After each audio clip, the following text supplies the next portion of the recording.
Committee on Foreign Affairs will come to order. I would ask everybody to rise and join me in reciting the Pledge of Allegiance.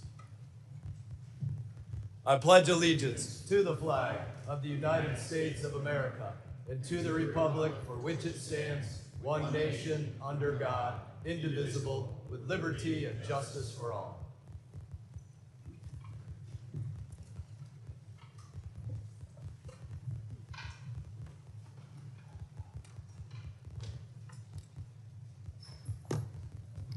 Welcome.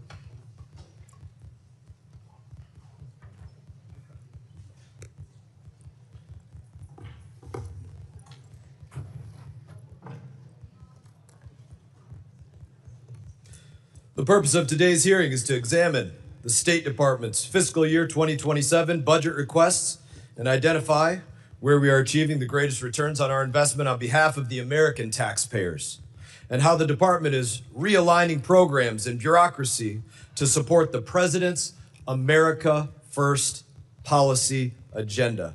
I will now recognize myself for a very brief opening statement. Mr. Secretary, I appreciate you being here today. I know that members are eager to get to their questions, so I'll be very brief. We appreciate your attendance. I can give you a foreshadowing of what you're about to experience. My Democrat colleagues are going to sit up here and say that they haven't heard from the administration. I'm going to thank you for the 30 times just in this Congress that the State Department has briefed the full committee, the subcommittee, roundtables, other times that you all have been here to brief us on a myriad of issues. I want to thank you for the over 20 briefings that you've given to Congress by yourself with General Kane, Director Radcliffe, Secretary Hegseth, and others since the start of Operation Epic Fury. Some of my colleagues in here will say that we are in a war of choice with no real threat to the U.S. I want to say to you, thank you for choosing to kill those who have been attacking and killing us for over 47 years, specifically attacking us over 350 times in the 30 months prior to Operation Epic Fury. Under senile Joe Biden, my colleagues over here voted to say use any and all means to prevent Iran from obtaining a nuclear weapon. So I want to thank you for bringing the heat to Iran, even though most of my colleagues on the left now say that Iran poses no threat. They pretend as though they have never been attacking us. I also want to thank you for the work that you've done to reset the Western Hemisphere. While you've been focused on bettering our relationships in places like Panama, Cuba, Venezuela, throughout the Gulf of America, the Biden and Blinken administration focused on funding drag shows in Ecuador and transgender operas in Colombia. I would say your work is significantly better. So I want to thank you for the substantial change in putting America first in our foreign policy. And with that, I will recognize Ranking Member Meeks for whatever he has to say. Thank you, Secretary Rubio, for being here today. 18 months ago, you inherited the most powerful diplomatic institution in the world, built on 3 pillars that have defined American leadership since World War II. I call them the 3 Ds: diplomacy, dialogue, and development. And in just 18 months, the Trump administration has taken a wrecking ball to all 3. This administration has involved and have invoked a worldview from years past that has left the United States isolated and struggling economically. What you see is a greatest hits album of failed ideas from the last century. Tariffs, spheres of influence, attacks on civil rights and immigration, ignoring science and hoping for the best. Mr. Secretary, America cannot win the future by trying to relive the past. And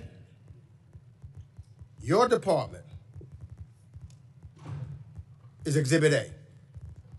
We've seen the systematic dismantling of America's diplomatic corps. Over 100 ambassador posts sit vacant around the world. 1,300 career professionals, people with decades of expertise in energy, counterterrorism, and nuclear nonproliferation have been fired. Efforts to ensure U.S. diplomats represent the diversity of America have been squandered.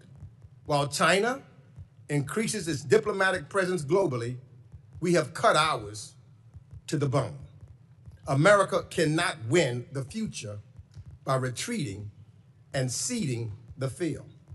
On trade, this administration revived Smoot-Hawley, and we all know how that ended. Trump's tariffs raised costs for American people, harmed small businesses, and alienated our allies. We cannot build a 21st century economy on 20th century failures. Mr. Secretary, after decades of forever war in the Middle East, President Trump promised the American people no new wars, only to send a new generation of troops back to the Middle East. We've traded dialogue for bombs yet again. And where does that leave us today? The Iranian regime still has its missiles, its drones, its proxies, and its nuclear material. There is an Ayatollah still in power, only he's younger. With the IRGC more entrenched and more hardline. The Strait of Hormuz is closed. It wasn't before you started this war. It wasn't before we lost 14 American troops, before American bombs killed 168 Iranian schoolgirls, before Americans were forced to spend over $100 billion on this war. You helped spin the perfect pretext for this war, and then failed to prepare American embassies and citizens when the bombs started falling. Those who have defended and enabled this war share direct responsibility for the economic pain American families are bearing as a result. Our allies knew this war was ill-advised, and that's why they are sitting on the sidelines while Gulf energy infrastructure and American bases take incoming. Trump said America first. Now America's alone. In our hemisphere, talk of reasserting dominance has meant illegally abducting foreign leaders, installing one autocrat in place of another, bombing boats without due process, and blockading civilian populations. That is not American leadership. Those are not American values. That is behavior we built the rules-based order to prevent. The Trump administration's attack on foreign aid and development efforts remain equally destructive and regressive. This administration's policies have directly contributed to famine in South Sudan and have undermined our ability to respond to the latest Ebola outbreak in real time. HIV rates are rising. Mr. Secretary, these cuts have resulted in the avoidable death of hundreds of thousands of children around the world. And we cannot protect Americans by ignoring science or forgetting what ignoring it cost us before. So, Mr. Secretary, on climate and energy, the story is the same. Ranking member's time has expired. Other members of the committee are reminding that opening statements may be submitted for the record. We're pleased to have Secretary of State Marco Rubio before us today. Your full statements will be made a part of the record. I'll ask you to keep your spoken remarks to 5 minutes in order to allow time for member questions. I now recognize Secretary Rubio for your opening statement. Thank you, Mr. Chairman. Thank you, Mr. Ranking Member, and all the members of the committee for having me. I have a written opening statement. I'll submit it. I'll try to cut the 5 minutes in half if I can. Let's just get right to the point. I think that I would characterize the last 16, 17 months at the State Department as two things. A history of tremendous successes combined with ongoing and difficult challenges. And we will always have ongoing and difficult challenges in the world. Let me walk through them one by one. India and Pakistan were on the verge of an all-out war. The State Department and I personally were involved in de-escalating that conflict and bringing it to an end, a war between two nuclear powers. Thailand and Cambodia were involved in a war. Cambodia, a country we haven't normally had close relations with in a very long time. The U.S., the president personally played a pivotal role, not once, but twice, restoring ceasefires and ending that conflict. Obviously, the war in Gaza was brought to an end. Not only that, but all the hostages that remained were released, both the bodies and those who were alive. Armenia and Azerbaijan, that conflict ended. Not only did it end, but it ended with an agreement that I signed the MOU on yesterday, creating a new prosperity route, the TRIP route, which will provide extraordinary opportunities for both countries, especially for Armenia. while respecting their sovereignty, to really benefit from that. The Shield of the Americas was stood up. That means over 14 countries in the hemisphere, 14 countries in the hemisphere have signed up to partner with us on counterterrorism, counter-narcotics, and security matters. And we believe that that number will grow over the next few months as elections change leaderships in various countries. We held a rare earths ministerial that was attended by over 30 some odd countries from around the world, all who were signing up for an American-led effort to ensure that critical supplies of rare earth minerals around the world are available for our emerging economies, and we don't remain overly dependent on China. We also announced the Pax Silica proposal, which is growing, but it's at 14 members now. These are 14 countries that are cooperating with one another to protect the supply chains critical to AI and AI development in the future. In Venezuela, we now have a functioning and open embassy. We have people traveling there for the first time. It's not where it needs to be, but it is a long ways from where it was 5 months ago, and poses not nearly the threat it once posed to America's national security. We're not satisfied with where it is, but we've come a long way. We're certainly better off than we were 5 months ago. On Nigeria, where many were very concerned about violence against Christians. We are now actively in counterterrorism cooperation with the Nigerian government and Nigerian security forces, including a joint operation a couple weeks ago that took out the #2 leader of global ISIS operating from inside of the country, and that continues. The Pacific Islands, small Pacific Islands under constant pressure and threat from China, have received more attention from this administration than they've received in the last 10 years combined, and deliverables are coming along the way. The Quad, an important alliance in the Indo-Pacific between India, Japan, Australia. We've had multiple meetings of that group, including a meeting just last week in India, and a follow-up that's going to occur later this year, including a leaders meeting before the end of the year. As I speak to you now for the second consecutive day, and for the first time in many, many years, the leaders of the legitimate government of Lebanon and leaders from the government of Israel are seated at the State Department for the second day in a row, and hopefully today we'll produce a joint statement and an action plan on a track for security in that country, independent from Hezbollah, independent from nefarious influence. They had similar meetings last week at the Pentagon at the military level. We have signed 32 health compacts. 32 countries have signed health compacts with the United States, where our aid to those countries will not just be dollars distributed to an NGO who then will go into the country and impose programs. Instead, we are partnering with 32 countries, many of them in the African continent, in which we will empower their native and domestic health industries and national health systems, so that they can, not only are we treating the acute situations on the ground of people that are sick, we are helping them build the capacity and the capability to do this for themselves. This is what these countries want. They do not want to be perpetual aid recipients. They want to be able to take care of their people one day, and we are helping them as part of our aid to build that infrastructure. I could go on, but let me just say another point. We are better today than we have ever been at disaster relief. Today, the United States can respond to disasters around the world on a humanitarian basis faster and more effectively than they ever have because of our reorganization. And the proof is our response in Jamaica, our response to 2 typhoons in the Pacific, our ability to quickly deploy within 24 hours and bring aid directly, coordinating with the governments to people, is better than it has ever been, because we cut out bureaucracy, we cut out the middleman, and we went right to the point. We still have challenges. On Sudan, remains a very frustrating situation. We've remained deeply engaged with the Quad in these negotiations. As many of you are aware, unfortunately, Sudan has turned into a proxy war between multiple countries, and the divisions between the UAE and Saudi Arabia have truly complicated our ability to bring that to an end. What we're focused on there now is identifying 2 cities, or 4 cities, 2 on each side, that will serve as points of distribution for humanitarian aid. But the inability, the real frustrating thing about Sudan is that one side or the other will agree to something, but then they will not comply. But we remain focused on that, and we have people that work on that full time. We even had a donor conference just about a month and a half ago where hundreds of millions of dollars in pledges for not just humanitarian aid, but reconstruction. We're focused on that. It's an ongoing challenge. On DRC and Rwanda, they signed a peace agreement. Unfortunately, compliance has not been good. We've had to impose a few sanctions on the Rwandan side. We are starting to see some compliance. It's moving, not moving fast enough, but we're hoping to see compliance at some point in the middle part of next month in withdrawing the Rwandan troops from there. Of course, we still have the M23 problem that has to be addressed. So this is a host of issues we could go on. Obviously, the ongoing challenges of Iran remain, as I'm sure we'll speak about extensively in your questions today.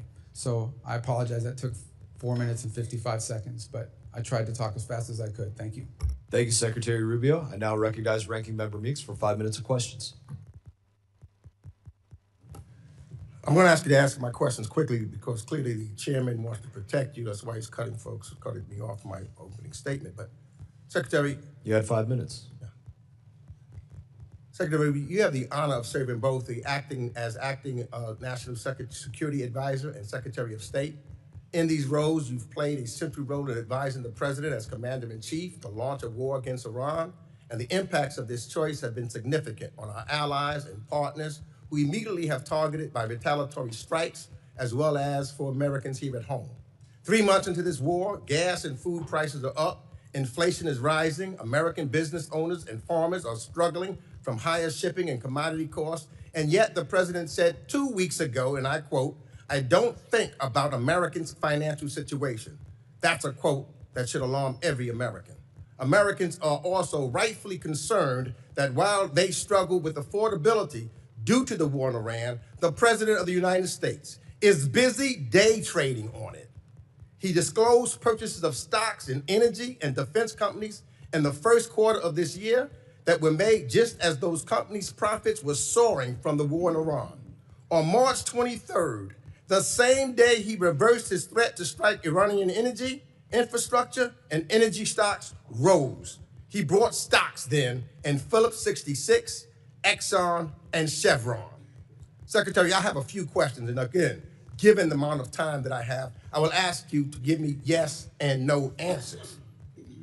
Did you warn President Trump before the war in Iran began that this conflict would drive up costs on gas, food, travel, and shipment? Yeah, I'll warn you right now, I don't do yes or no answers. Yeah, So well, these I are only have complex 5 questions. minutes. I know when Oh, you so were do the I. senator, you know I about never this did yes or business, no answers and I to know people. you're trying to go out so that you can run out my 5 minutes. That's a simple I'm not question. gonna run out your 5 minutes. You're running out your 5 minutes. Did you- I don't do yes or no questions. You want to ask me a question? I'll answer I'm your answering. question. You answer my question. It's my time.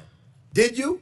Did I what? Yes or no? Did you warn President Trump The president before was the fully- Iran war began that this conflict would drive up costs on gas, food, travel, and shit? The president, Yes or no? The president and the full administration was aware that there would be consequences to action, but the consequences Let of me Iran move having on. a nuclear weapon were worse. Did you warn him? Did you warn him that launching a war in Iran could result in the regime placing a chokehold on the Strait of Hormuz? All the risk factors were understood, but the most important risk I factor just was want to know if Iran you did cannot your have a job. nuclear Did you weapon. warn him? Iran If cannot you have didn't a warn him, nuclear say weapon. yes. It's simple. Everyone was aware of what Iran might Did you do in warn him? retaliation. I'm asking you a second. Did you Everyone warn him? was aware. Don't of want to what answer that. Let Iran me ask would you the do. next question. But the worst part Did is that you they warn can't the have a nuclear- president that launching U.S. strikes against Iran would result in retaliatory attacks on U.S. allies, partners, and Americans living or working in the Middle East? Everyone Yes understood or what no? Iran would do in response. Did you warn them? We were prepared for any response that You they want- came out with. Okay. We knew it. Just want to make but sure. they can't have a nuclear So weapon. you said you warned them. Did you warn the president that the personal stock purchases and companies profiting from the war that he launched could present a conflict of interest? I'm not aware of the president's stock purchases. I don't deal in that, and I don't even know what you're saying is true. Well, we know that because it is made public what his stock purchases were. You say so. I don't read the president's All right, the so- financial disclosure, but I don't believe that to be true. Well, I think then the president should be more transparent. Secretary Rubio, because these are basic questions that I'm asking you, and to be transparent with the American people. This is what this is all about, the transparency. So, for example, when you go and look at some of your statements that you made in regards to Cuba, I only have 58 seconds left, and I'd love to get it, but you talked about Gaisa, who was controlling the military and what's taking place there, and that they had the opportunity to benefit while the Cuban people are suffering. So what we're seeing here now, the one person that's benefited from this war by his purchase of stocks, him and his friends, they have made billions of dollars while the American people are suffering. You've accused, and I agree, with reference to some folks, what they're doing in Cuba and how they're making money while people suffer. That's what's taking place in the United States of America. The Trump administration and his friends are making billions of dollars while the American people suffer. And they continue to suffer. Breaks my as heart, but gas ranking prices member's time go has up. expired. Representative McCaul is recognized. Thank you, Mr. Chairman. Let me thank you for your service. Secretary, I know you're wearing a lot of hats, a lot of responsibilities. I think you're doing an outstanding job. Let me just say, since 1979, a dark veil of terror descended upon the Middle East, and we've had it ever since. And every president since that time has said that a nuclear Iran is not acceptable. And every Congress has said that. In fact, last Congress, when I was chairman of this committee, I passed a resolution that said that a nuclear Iran was unacceptable and that the U.S. must use any means necessary to prevent them from obtaining a nuclear weapon. The vast majority of Democrats voted for this. Almost all Republicans. It passed the House floor, a resolution stating that that is not acceptable. We've had a lot of talk in these Congresses and in prior administrations, a lot of talk, but we haven't had a whole lot of action. Your administration, you, sir, and the president have taken action on this very dire, dangerous situation we find ourselves in with Iran obtaining a nuclear weapon. I also want to applaud you for your efforts in this Western Hemisphere. A free Venezuela, a free people, possibly one day a free Cuba.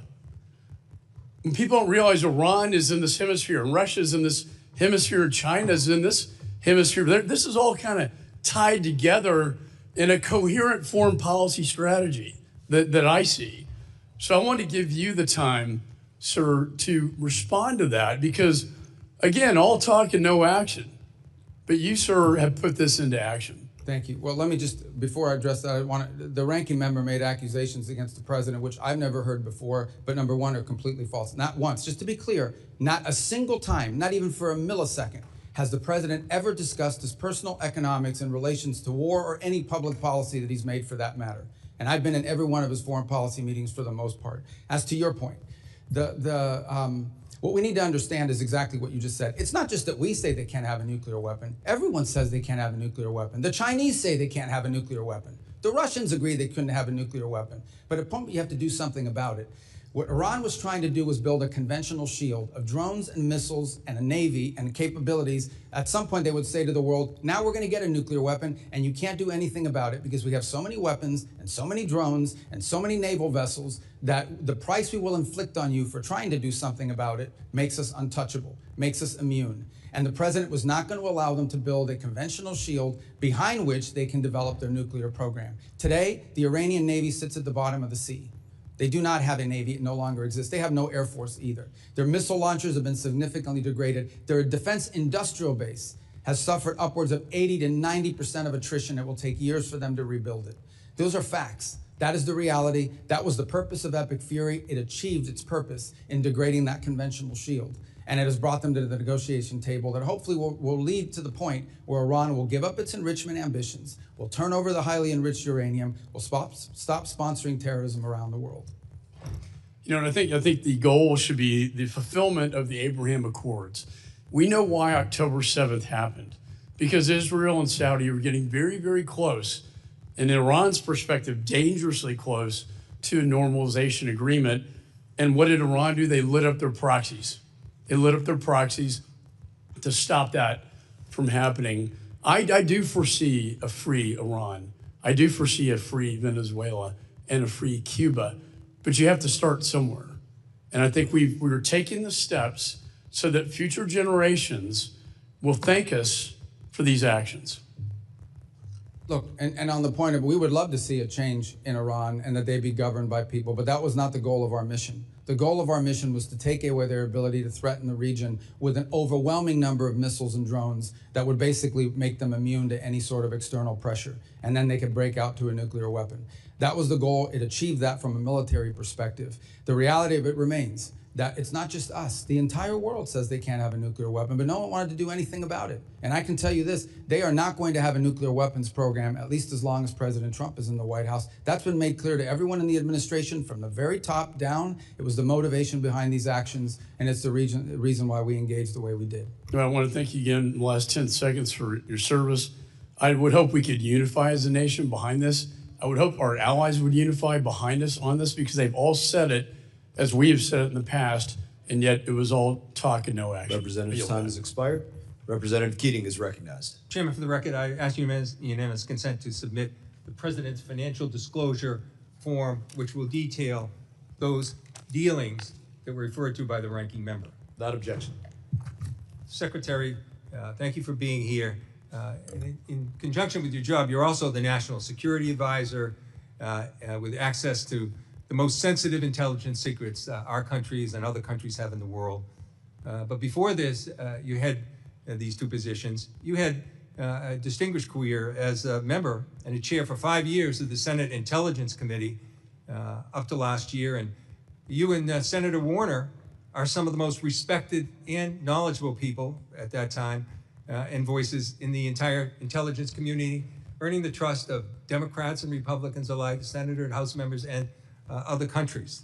So with all your Intelligence Committee experience, and now as Secretary of State and National Security Advisor, and all those years of experience, have you ever, specifically in the context of the intelligence community, heard the name Bill Pulte?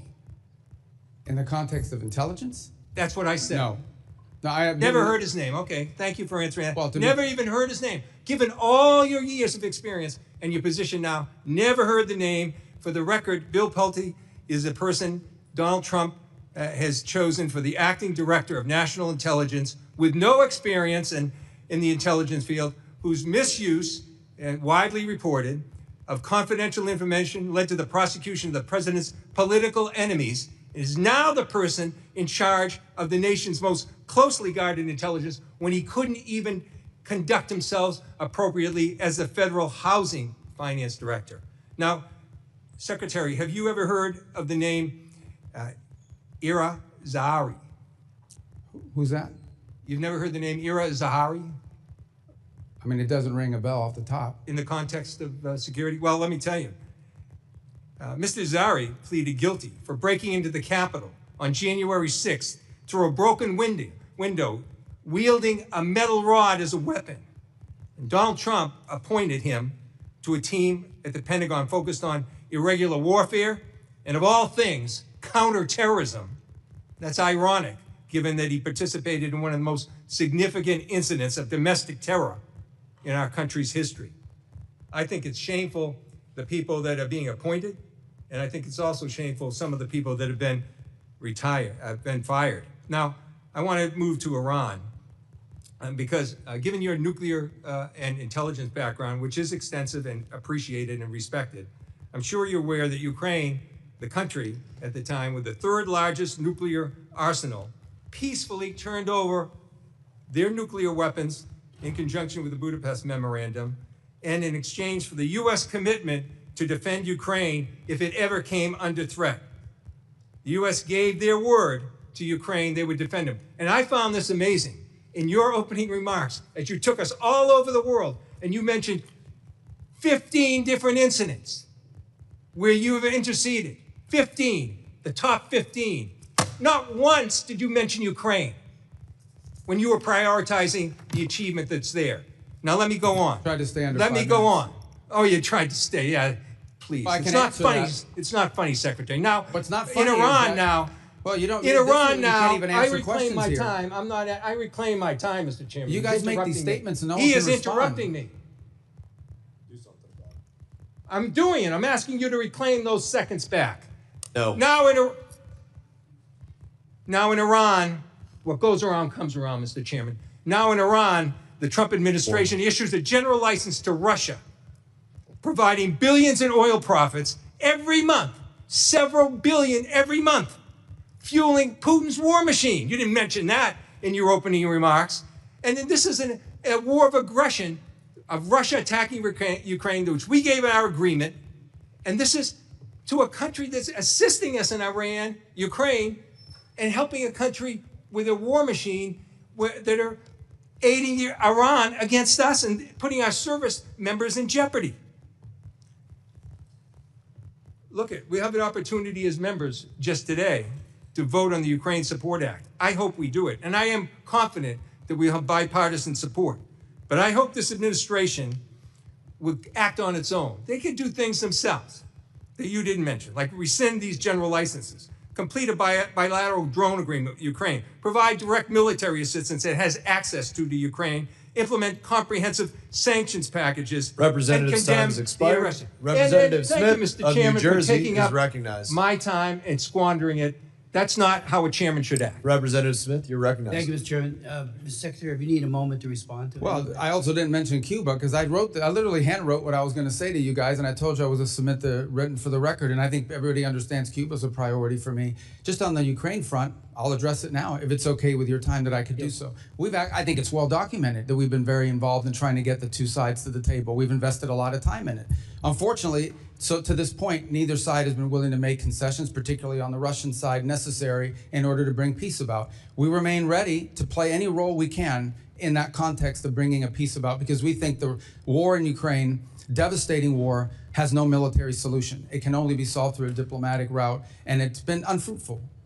I would characterize it as the ongoing challenges. That said, let's be clear, we are not, to be fair and to be frank, we are not impartial mediators in that war. Okay, we don't provide weapons to Russia. We only provide weapons to Ukraine. We don't impose sanctions on Ukraine. We only impose sanctions on Russia. So we have clearly taken a side. We continue to sell weapons to Ukraine, by the way, through the Pearl program, unimpeded by what's happened in the Middle East or anywhere else. And look, we'd love to see that come to a negotiated settlement. As of right now, the prospects don't look great that either side is prepared to make the concessions necessary in order to reach an agreement. But we stand ready. And we've engaged and invested a tremendous amount of high-level time on that conflict over the last year. I think it's a source of frustration for the world. Hopefully this year will bring better news. I don't have any news for you on that front today, but we are ready. As I've expressed to both sides repeatedly, we're ready to step in and play whatever positive role we can to bring that devastating and escalating war to an end. Mr. Secretary, thank you very much. And just let me say, Claire and Sebastian Lai and all of us are deeply grateful to you and the president for everything you tried to do to get Jimmy Lai out. Obviously, it's an ongoing concern, and I know you will continue to push for that. But I know you did everything. The ball was in Xi Jinping's court, and he unfortunately erred on the side of continued incarceration of that great human rights defender. But thank you for that. Let me say on the Iran deal, I remember sitting right here and on the floor of the House talking about how egregiously flawed the deal was 10 years ago when the Ayatollah was able to get the language dealing with ballistic missiles out of it because he said it would be stupid, his words, and then they built ballistic missiles like never before. On them never having, Iran never having a nuclear weapon, let's not forget that the agreement was in effect until October of this past year. Other nations were still a part of it, and yet they were building a capacity to create nuclear weapons and to use them. And the MAD theory does not apply to them, as we all know. Unlike Russia, Soviet Union in the past, even China, they don't want to be destroyed. With the Iranians, there's this sense of martyrdom that I think is perverse. And so they are not guided by a mutual assured destruction theory that holds both sides in check. Let me just say too on the Nigeria, thank you for what you've done there with not just CPC, but the most recent taking out of some of the worst terrorists who are slaughtering Christians, and the numbers continue. But I know you're engaging very, very aggressively there. On the DRC-Rwanda conflict, thank you for sanctioning some of the top people who are committing atrocities. And that just happened a couple of days ago, yesterday, for sure. That shows that commitment there. And on even the Armenian Azerbaijan, I've been working on Nagorno-Karabakh, Azerbaijan and Armenia for 30 years. They often called Nagorno-Karabakh the frozen conflict because nothing would ever happen. You guys stepped in, and the president stepped in and got a peace treaty. I mean, I've met with Aliyev in Baku on 2 occasions. He was totally unwilling to admit to the human rights abuses that he was engaging in, especially as it relates to Nagorno-Karabakh and the Armenians. You've come up with a solution. Thank you for that. And anything you want to speak to on the DRC or Rwanda or any of these issues, appreciate everything you're doing for this country. There's a full plate of horrible things happening, and we're so grateful you're at the helm. Please. Oh, well, I just on DRC Rwanda, I would say, because just to elaborate on that a little further, as you know, we had an agreement signed and the compliance was not good in that regard. But to be fair, and I know that some other people disagree with this assessment, but we believe it's pretty accurate on the Rwandan side. And so we initiated some sanctions, targeted sanctions on Rwanda. They've come to the table, they've made some commitments. They are complying with the commitments, maybe not at the rate or speed that we'd like them to, but there's been some compliance on pulling back of troops. But we'll watch very closely, of course, is we don't want to see Rwandan troops change uniform into M23 uniforms and claim that they've pulled out. We got to watch that very carefully. And we also have to deal with the M23 issue there. But those are both DRC, Rwanda, and Sudan are two areas we remain very engaged in trying to find a solution to. Representative's time has expired. Representative Castro, you are recognized. Thank you, Mr. Chairman. Thank you, Mr. Secretary, for coming in today and for your testimony. I want to start with Iran. I'm hopeful that the President and the administration are able to reach an agreement that ends the war and also reopens the Strait of Hormuz. If there's a deal subject to congressional review under INARA, I'll approach it with a fair mind, and I hope that all of us will as well. I just ask that you keep the committee briefed on the details of that agreement, and I believe that it's in America's interest that this war end, and I sincerely mean that. We are at war alongside Israel against Iran. Iran has struck Israeli nuclear facilities at Dimona, and American service members are deployed throughout the region, as you know. Congress needs to understand the full risks of the conflict, including the nuclear risks. On May 4th, I wrote to you with 29 colleagues asking for details about these risks and Israeli nuclear weapons. On June 1st, your Bureau of Legislative Affairs responded and said, quote, "We refer you to the government of Israel for your questions about Israel's capabilities." I have to say, Mr. Secretary, that's a very bizarre response. 30 of us wrote to you and to the State Department asking our government for an answer, an assessment about a foreign nation's nuclear capabilities. In your opening statement, you referred to India and Pakistan as nuclear nations. We've also spoken in different sessions, both in closed and open sessions, you know, as a U.S. Senator, former U.S. Senator, about the nuclear capabilities of other nations, Iran, China, Russia, France, the UK, both adversaries and allies. And so I wanted to ask you the question today, will you tell us, the Congress and the American people, whether Israel in fact possesses nuclear weapons? You know that that's a question that they've never acknowledged to have a nuclear program. People can have, as you know, an open source and other reporting suspicions about what they possess. If we're speaking frankly, I think most of the world assesses that they do, but they've never acknowledged that publicly, and as a feature of our foreign policy for a variety of reasons, we don't discuss it in that way either. Well, I guess a few things. This is the first time, especially for an extended period, that we are at war with an ally, Israel, against Iran, and we have service members deployed. And we don't, if they in fact possess nuclear weapons, and you're right, in open source reporting that has come across, we don't know what their red lines are for using those nuclear weapons. And so I guess I'm shocked that our government wouldn't make an effort to know, to understand, and then to give our oversight body the information that we need to make decisions about the war as well. That's a fair observation, and I would answer that if perhaps you make that request and you're open to it being answered in a different setting other than a public Classified letter. setting? A classified setting? Yes, and both classified and sensitive. And if we could, I think you would get a better response to your question if the context in which it was answered were framed differently than a public letter for a variety of reasons. If we're being mature and grown up here, I mean, foreign policy, and I know that you are, and from the tone of your question, it's clear that it's a serious question. These things require delicate balancing acts between different equities, but I think you can get probably a more fulsome answer if we were to be able to respond to that inquiry in a different context, if that makes sense. Mr. Secretary, I'll certainly take you up on that, and I appreciate your answer. Thank you for that. I have another question on Lebanon. The president and you are working to end this war with Iran, and according to reporting at least, one of the main sticking points is Israel's continuing military campaign in Lebanon against Hezbollah, which the president has called on Israel to stop.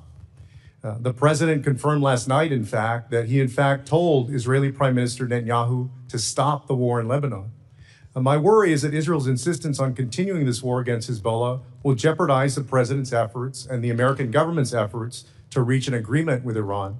And so my question is, do you agree that Israel should stop its military campaign in Lebanon and support the president's negotiations for a peace agreement with Iran?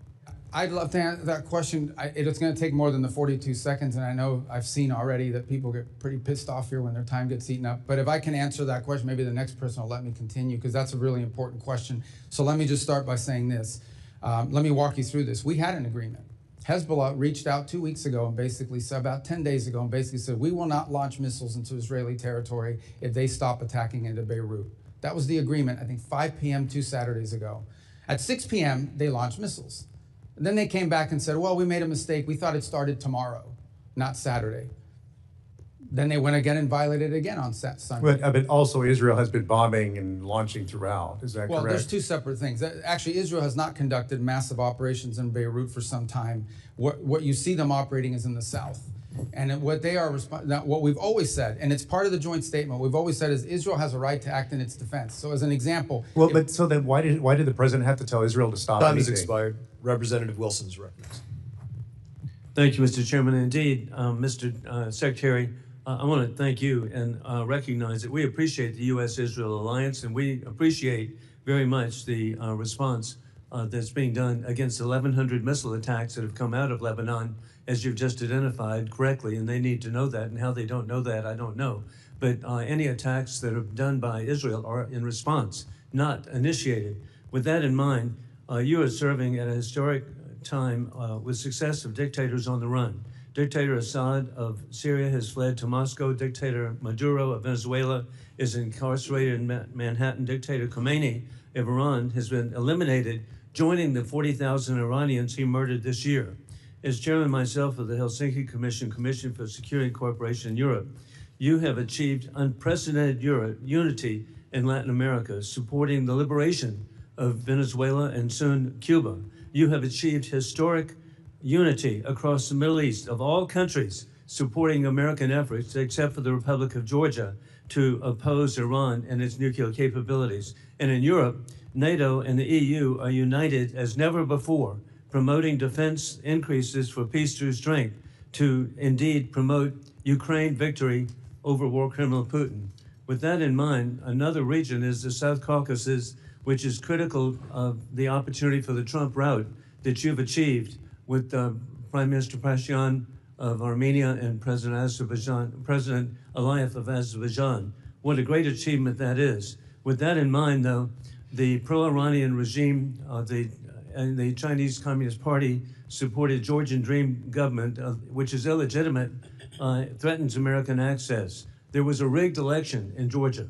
With that in mind, they're facilitating the Islamic Revolutionary Guard and evading sanctions to Tehran. What do you believe should be done to address the rapidly expanding radicalization promoted by the Georgian Dream government in the Republic of Georgia? Let me, if I may, I want to answer the Georgia question. You Can all I the steal above. 30 seconds of your time to finish the answer to all the Representative above. Castro? So on Georgia, you're right. Everything you just outlined is our pre-existing concern. Since that time, they have made some steps indicating to us that they want to improve their relations with the United States. We've outlined to them what that would take and what that would require. We've received some positive responses. And so our hope is that we can see a change of trajectory in the case of Georgia from where it is today. We obviously understand all the things you've just laid out as being pre-existing problems for us. They've asked us, what will it take to have a better relationship with the United States? We've responded, and hopefully we can build on that basis and perhaps change the trajectory, not just of our relationship with Georgia, but of their behavior. Is it okay if I just take 30 seconds of your time? I apologize. So on the strikes that you're referring to, here's what happens in the South. I'm just going to speak colloquially as best I can. The Israelis see Hezbollah moving around, maybe even launching a missile from the south, and they action it in defense. They go after it in the southern portion. And that's what we're seeing in many cases is these defensive strikes. What they're increasingly doing is taking more territory in the south to deny them launching space. Because understand, these rockets are being launched into northern villages and cities in Israel, and populations can't even return to their homes as a result of it. In the case of what happened the other day, the following was happening. We had indications, multiple indications, that Israel may be considering conducting anti-Hezbollah strikes inside of Beirut. And at that moment, we had reached out from the Lebanese authorities saying that Hezbollah had contacted them and said, if Israel doesn't strike Beirut, that they would stop launching missiles into Israeli territory. That's the message we got, and that's what the president pursued and said, okay, I had this outreach. If you won't do these strikes in Beirut, they'll stop launching against you in northern Israel. Unfortunately, within an hour or two of that conversation, they launched 2 waves of rockets from Hezbollah against Israel in Israeli territory. So it's an ongoing challenge. I think one of the reasons why we're engaged in these talks between Lebanon and Israel is understanding that Hezbollah is not just an enemy of Israel. Hezbollah is an enemy of Lebanon. They are an enemy of the Lebanese government. They have called for the overthrow of the Lebanese government. When Lebanon expelled the Iranian ambassador, he refused to leave. He said, I'm not leaving. You can't expel me. Hezbollah is protecting me. So Hezbollah is not just a challenge to Israel, it's a challenge to Lebanon, to the Lebanese state and the Lebanese people. And we are hopeful that we can create a paradigm in which Lebanon's government and Israel can work together to disarm Hezbollah and allow the people of Lebanon to reclaim its country. But it's complex. This has been going on since, since OJ had isotoners and those commercials. So. And Mr. Secretary, you're correct. I was with President Aoun in Beirut last year, and that what you're doing is should address it. I do want to point out, give Syria a chance, and that's been your success, Tom Barrack, the president, giving Syria a chance. We need to delist Syria from the state sponsor of terrorism, and I urge that to be done. Thank you for being so generous for Representative Castro's question. Representative Titus is recognized. Thank you very much. Thank you, Mr. Secretary. I just want to talk about some of the conflicting comments that we've been hearing about the status of Iran's military. The president just made some comments on Fox News where he said Iran's military, we sort of left it alone because we think that their military is somewhat moderate. We've taken different forms of leadership out, but we've actually left their military alone. People would be surprised to hear that.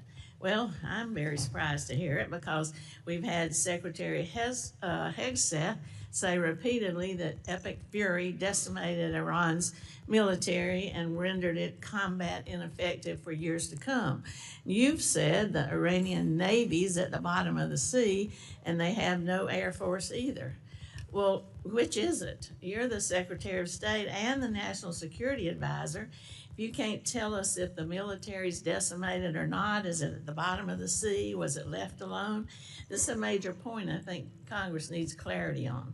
Okay, thank you. Fair question. Let me address both of them. The first is on the military. I think there's a difference between the military's hardware and capabilities and the individuals involved in the military. As you know, the Iranians suffered tremendous losses in personnel, and that includes top leadership of the IRGC and other elements of their government. What the president is alluding to is that there are certain individuals in the Iranian regime who have indicated both directly and indirectly a willingness to approach the future perhaps a little different. Not ideal. I'm not telling you, look, everybody talks about moderates in Iran. There are no moderates. There are radicals and super radicals, okay? That's been our view of it. But there are some of them that believe that they actually need to do a deal because their economy is in shambles. And so I think what the president is alluding to is that there are some individuals involved in the negotiations and in elements of their government, including some in elements of their military that are more open to a deal than other. As far as the Navy is concerned, yeah, they have no Navy. What they have remaining is a bunch of small crafts, I would call them Boston whalers with machine guns. And these things are harassing ships. And these are the ones that go after, in some cases, they drop mines off the back of them, or they try to harass shipping with swarms. They are unable to form swarms the way they once did. They are primarily now threatening shipping through the use of one-way attack drones. But their Navy, which you would consider a Navy with naval vessels that can actually conduct naval operations, is non-existent at this point.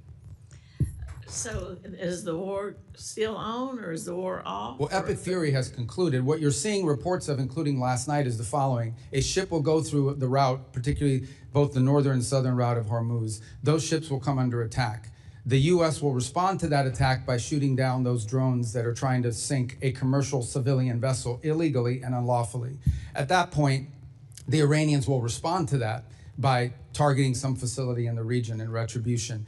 On occasion, in order to protect our own forces, we don't just strike the drones, we strike the people who launch those drones. These are completely defensive in nature, and but they are happening in response to an Iranian action. If they don't shoot at those ships, we don't shoot. But we have to respond. You have a civilian commercial vessel transiting the straits, and they're being targeted by drones. And these drones are not like highly precise. They could hit any part of that ship, and they could create, including an ecological disaster. Well, apparently some kind of military exists that's shooting these drones off. I mean, the military obviously isn't decimated. Well, they're attack these ships with these drones. Yeah, they still retain and when a drone. You say what the president was alluding to, the president's not a person who's known for illusions. He just shouts it right out, whatever he's thinking. So I don't think he was alluding to anything, as you suggest. Well, drones are, as you know, a challenge in multiple battlefields around the world. It's going to be a tremendous challenge for warfighting in the future because they're cheap. Yeah, I know what drones are. I know you know what they are, but I'm saying that they're cheap and they're easy. Yes, I know, and we're using things that are very expensive to shoot them down. And that needs to change. That said, yes, they still have the capability to. They can't launch as many as they used to, and they can't launch them in the swarms they used to launch them in. But they still retain that capability. Okay. Well, let me just ask you a quick question about something that Ambassador Barrack said, changing the subject a little bit. He compared Israel to Hezbollah, for one thing. That was a pretty concerning comparison. But also he said Turkey should join the F-35 program. These comments are inconsistent with law and long-standing policy, and I'm just wondering what your position is as Secretary of State. Can Turkey get F-15s and F-35s, or not? What if we seem to be helping the bad guys and not the good guys? Well, as I'm sure you're aware, Turkey actually was in the F-35 program. The reason why they can't get them is because they purchased the S-400 system from the Russians. They still have those, and they're still under mandatory sanctions. Correct. So as you know, that's governed by statute. Okay, or not? Well, right now we don't have that choice because it's governed by statute, both provisions of the NDAA and the statute. Out there saying that. Well, Representative's time has expired. Representative Perry is recognized. Thank you, Mr. Secretary. I'll give you an opportunity to answer the ranking member, even though he didn't pose it as a question. But I, as a individual, like many on the dais who have served in uniform, thank you for your actions regarding Iran and this administration's action. But if you want to answer it yes or no, you're welcome to. Who started the war between Iran and America 47 years ago? Yeah, remember, these yes or no things I don't like, but I could just tell you, Iran has been at war against the United States since the minute the Islamic regime took over. Yeah, and I feel the same way. And again, thank you on behalf and to honor the thousands and 10,000s of Americans who have been murdered or maimed by Iran. Thank you for honoring them. Just moving on to questions. Did Pakistan's foreign minister personally deliver a message to you that Iran is prepared to demonstrate a nuclear weapon should the current escalation continue? That's been reported, and I just want to see if I can ferret that out. I've not seen that reporting, and I'm not aware of any such message. Okay, and if there were such a message, would that change anything in America's posture, or not only the message, but the action? Would that change anything regarding our goals regarding Iran? The hypothetical question is, if Iran threatened that they're going to test a nuclear device if talks fail, I think it would confirm everything we believe about them anyways. And I think the president then would have to pursue, or at least have to consider various other options that are available to him in that context. But again, I've not heard that message relayed. I don't know the reporting you're referring to. You're talking about a press report? Yeah, I am talking about a press report. I would be surprised if that message had been relayed. I would be aware of it if it was. I would think so. That's why I'm asking, so that's enough on that. I know that the president, look, he's an America First guy. He's concerned about every single American citizen, regardless of their party affiliation or their ideology and affordability. The president is concerned about those things. And I shudder to think what Iran would do if they could, armed with nuclear capability and ballistic missile capability, coupled with that, seeing what they're doing right now, extorting the world economy without those things. So with that in mind, it's been reported that the UAE is building a pipeline to the Gulf of Oman, which would bypass the Strait of Hormuz, essentially doubling their capacity, which would, of course, lower the price and the risk of global fuel transport or oil transport. Do you understand, or do you recognize and know what the timeline for a proposed timeline for completion of that pipeline is? Yeah, I'm aware of those efforts. They actually pre-exist the conflict in terms of a desire to do so. These things, I can't tell you specifically. I'm not a pipeline building expert, but I can tell you it certainly is going to take more than a week or a year. I mean, these are complex.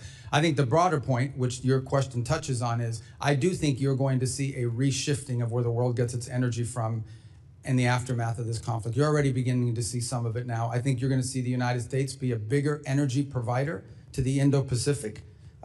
We have the capability to do so.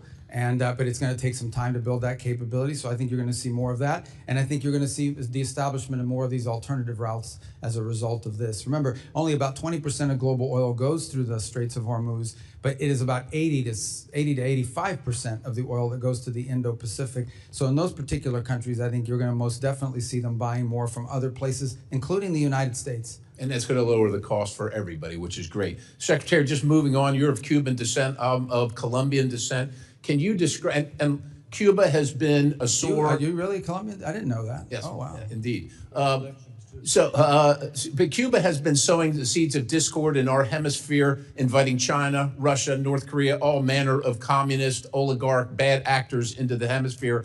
What, if you could describe, generally speaking, what the policy where we're headed with Cuba as the United States of America? Where are we headed, and what do you envision being success, and how do we measure that? In 56 seconds, I will tell you what we want for the people of Cuba is to be able to live in a normal country. You're here.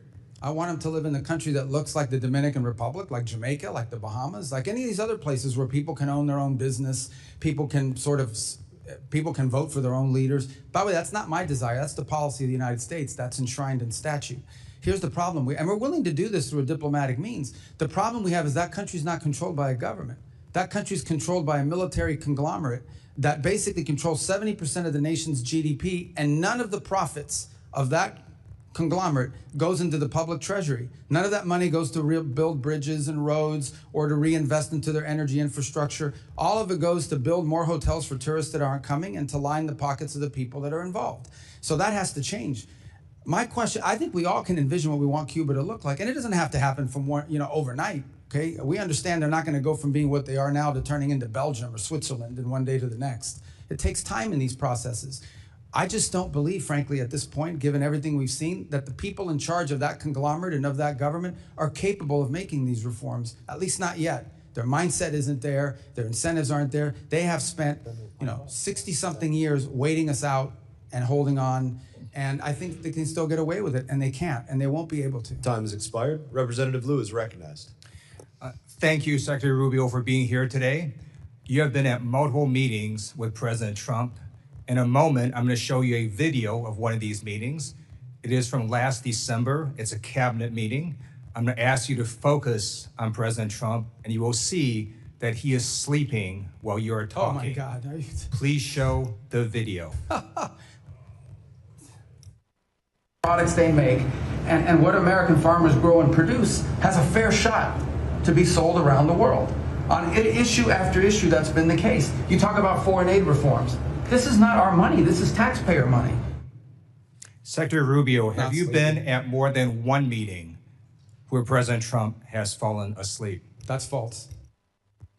That's false. I've never seen him fall asleep. On the contrary, the guy doesn't sleep, which is a big problem because he calls me at 2 in the morning. He calls me at 5 in the morning. And, I like to sleep a little bit, maybe not 12 hours, but at least 6. So he works. The other day he was at the Oval Office until 12:30 p.m. 12:30 a.m. I don't know what you're talking about. Secretary Rubio, I'm going to show you in a moment a video that shows you just lied to Congress. Oh, okay. So this is a video of a cabinet meeting literally from last month where Donald Trump is sleeping while you're talking.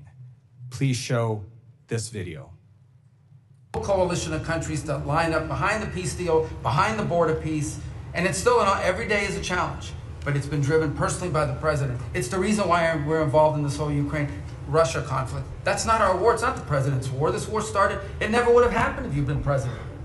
But this war is going on, and the president is trying to end it.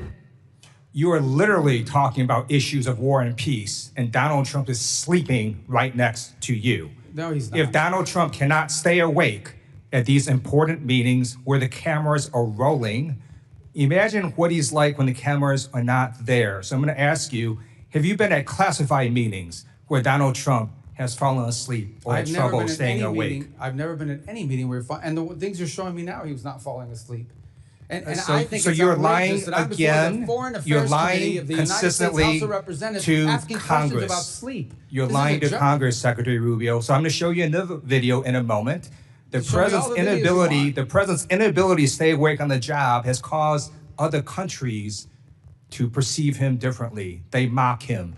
They see he is weak and he is feeble. This is a video of a French news channel talking about Donald Trump falling asleep at a Memorial Day ceremony. Please show this video. Well, Mark, a video that appears to show Donald Trump falling asleep at a Memorial Day ceremony this Monday has been circulating heavily online. And internet users have a lot to say about it. It's also reignited rumours about the state of the US president's health. Now, in the video, social media users say that Trump is fighting sleep whilst he listens to the speech given by Defense Secretary Pete Hegseth, and that his eyes appear to be closed for a large portion of the ceremony. Now, we need to remember here that this is a ceremony to honour and remember those US military personnel who have died while serving in the armed forces. And the idea that Trump was asleep at a somber ceremony like this, well, that has triggered outrage online. Donald Trump's inability to stay awake on the job shows that there's something very wrong with his health or cognitive abilities. And in fact, on a number of occasions, Donald Trump will contradict himself in literally the same meeting or interview. In this video I'm about to show, it shows that Donald Trump says the Iranian military is both destroyed and not destroyed at the same time, something that Dina Titus alluded to. Please show this video. Of leadership, we've actually left their military alone. People would be surprised to hear that, because mistakes have been made in wars where you wipe out everybody and then you have a country that's, for 40 years can never rebuild. You look at what happened with Iraq. We did so. Iran is in a very bad position. They have no military. All they have is good talk, and they have a fake press. So Secretary Rubio, instead of holding North Korean-style cabinet meetings where everyone goes around the room kissing Donald Trump's ass, I'm going to ask you to come clean with the American people and the White House as well. There's something wrong with Donald Trump's health or cognitive abilities. There's a reason he keeps going to the hospital and they keep giving him cognitive tests. We have not seen the president in 8 days. The American people deserve the truth. I yield back. I don't even know how to respond to that, other than to tell you that it's absurd and ridiculous. And I can't believe we're in a Foreign Affairs Committee meeting in front of the House, an important time in American foreign policy. Just keep lying, Secretary Rubio. Just keep lying. Supposedly someone who thinks he's a medical expert when he's not. The truth of the matter is we had a cognitively impaired president in office a few years ago. That's a cognitively impaired president, but I don't like to talk about that because it weakens America. This president we have, this is a guy that literally doesn't sleep. He works day and night, long hours, every single day. I don't know if you haven't seen him in 8 days. I saw him yesterday. I didn't see him yesterday because I was in Congress the day before. I talked to him at all hours of the day and night. He works inhumane hours. Okay, I've been on foreign trips with the president that he doesn't sleep in the whole flight. And everyone else is sleeping on the plane, and he's, wandering the hallways looking for someone to wake up and talk to. That people are. So I don't know what you're referring to, but he has an incredible amount of energy. I'm just telling you, you may not like his policies. You may not like his policies, you may not like the decisions he's made, but I assure you, this is not a president that sleeps or is cognitively impaired in any way, shape, or form, and in fact is incredibly active, much more so in many cases than much younger people that are around him. Those are facts. I see it every day. You're not going to agree because you have another narrative that you want to push, but those are the facts. I just showed you 3 videos of him sleeping. Representative Issa is recognized. Thanks for waking me up, Mr. Chairman. Mr. Secretary, if you'd gone to sleep during those videos, I would not have blamed you. I too have received those calls at all hours of the day and night. I'm, like you, aware that the president works harder than any other person here in Washington. But moving along, a number of things have been said that I find just incredible. First of all, the whole question on whether or not we support Lebanon and whether or not we support Israel. Is there any real contradiction between what Israel is trying to accomplish and what your aid to the Lebanese armed forces over decades is trying to accomplish? Contradiction? Is there any light between those two efforts? They're aligned. What we would like to see is a Lebanese armed forces with the strength and the capability to disarm Hezbollah and reclaim the entirety of the country on behalf. The country should only have one armed forces. It shouldn't have an armed political party, which is what Hezbollah is, and then the LAF, the Lebanese Armed Forces. So and the Lebanese want that too. And that's what we work very closely with them on, and that's what our engagement with the Lebanese is about.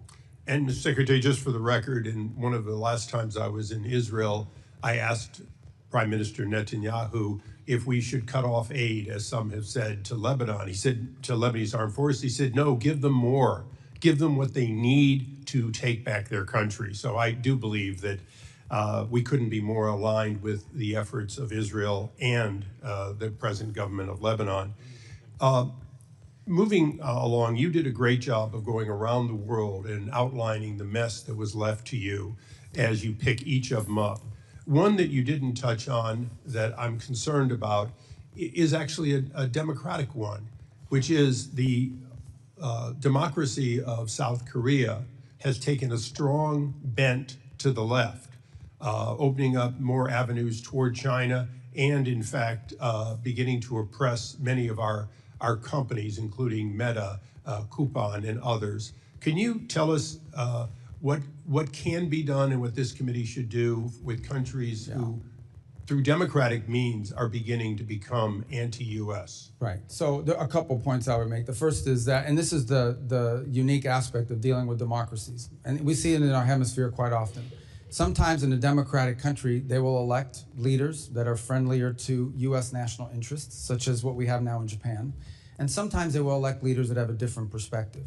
We respect the sovereign choice of the people of that country. That's a legitimate election. That's who they chose. In those instances in which a democracy and their elected leaders are taking positions that run contrary to the national interests of the United States, it doesn't mean we want to overthrow the government or get rid of the government because it's a democratic government. It simply means we have to engage them in the fact that they are doing things that are irritants to our national interests. You point to some of our companies. Our companies aren't just facing challenges and, I would say targeting in South Korea. They're facing it throughout Europe.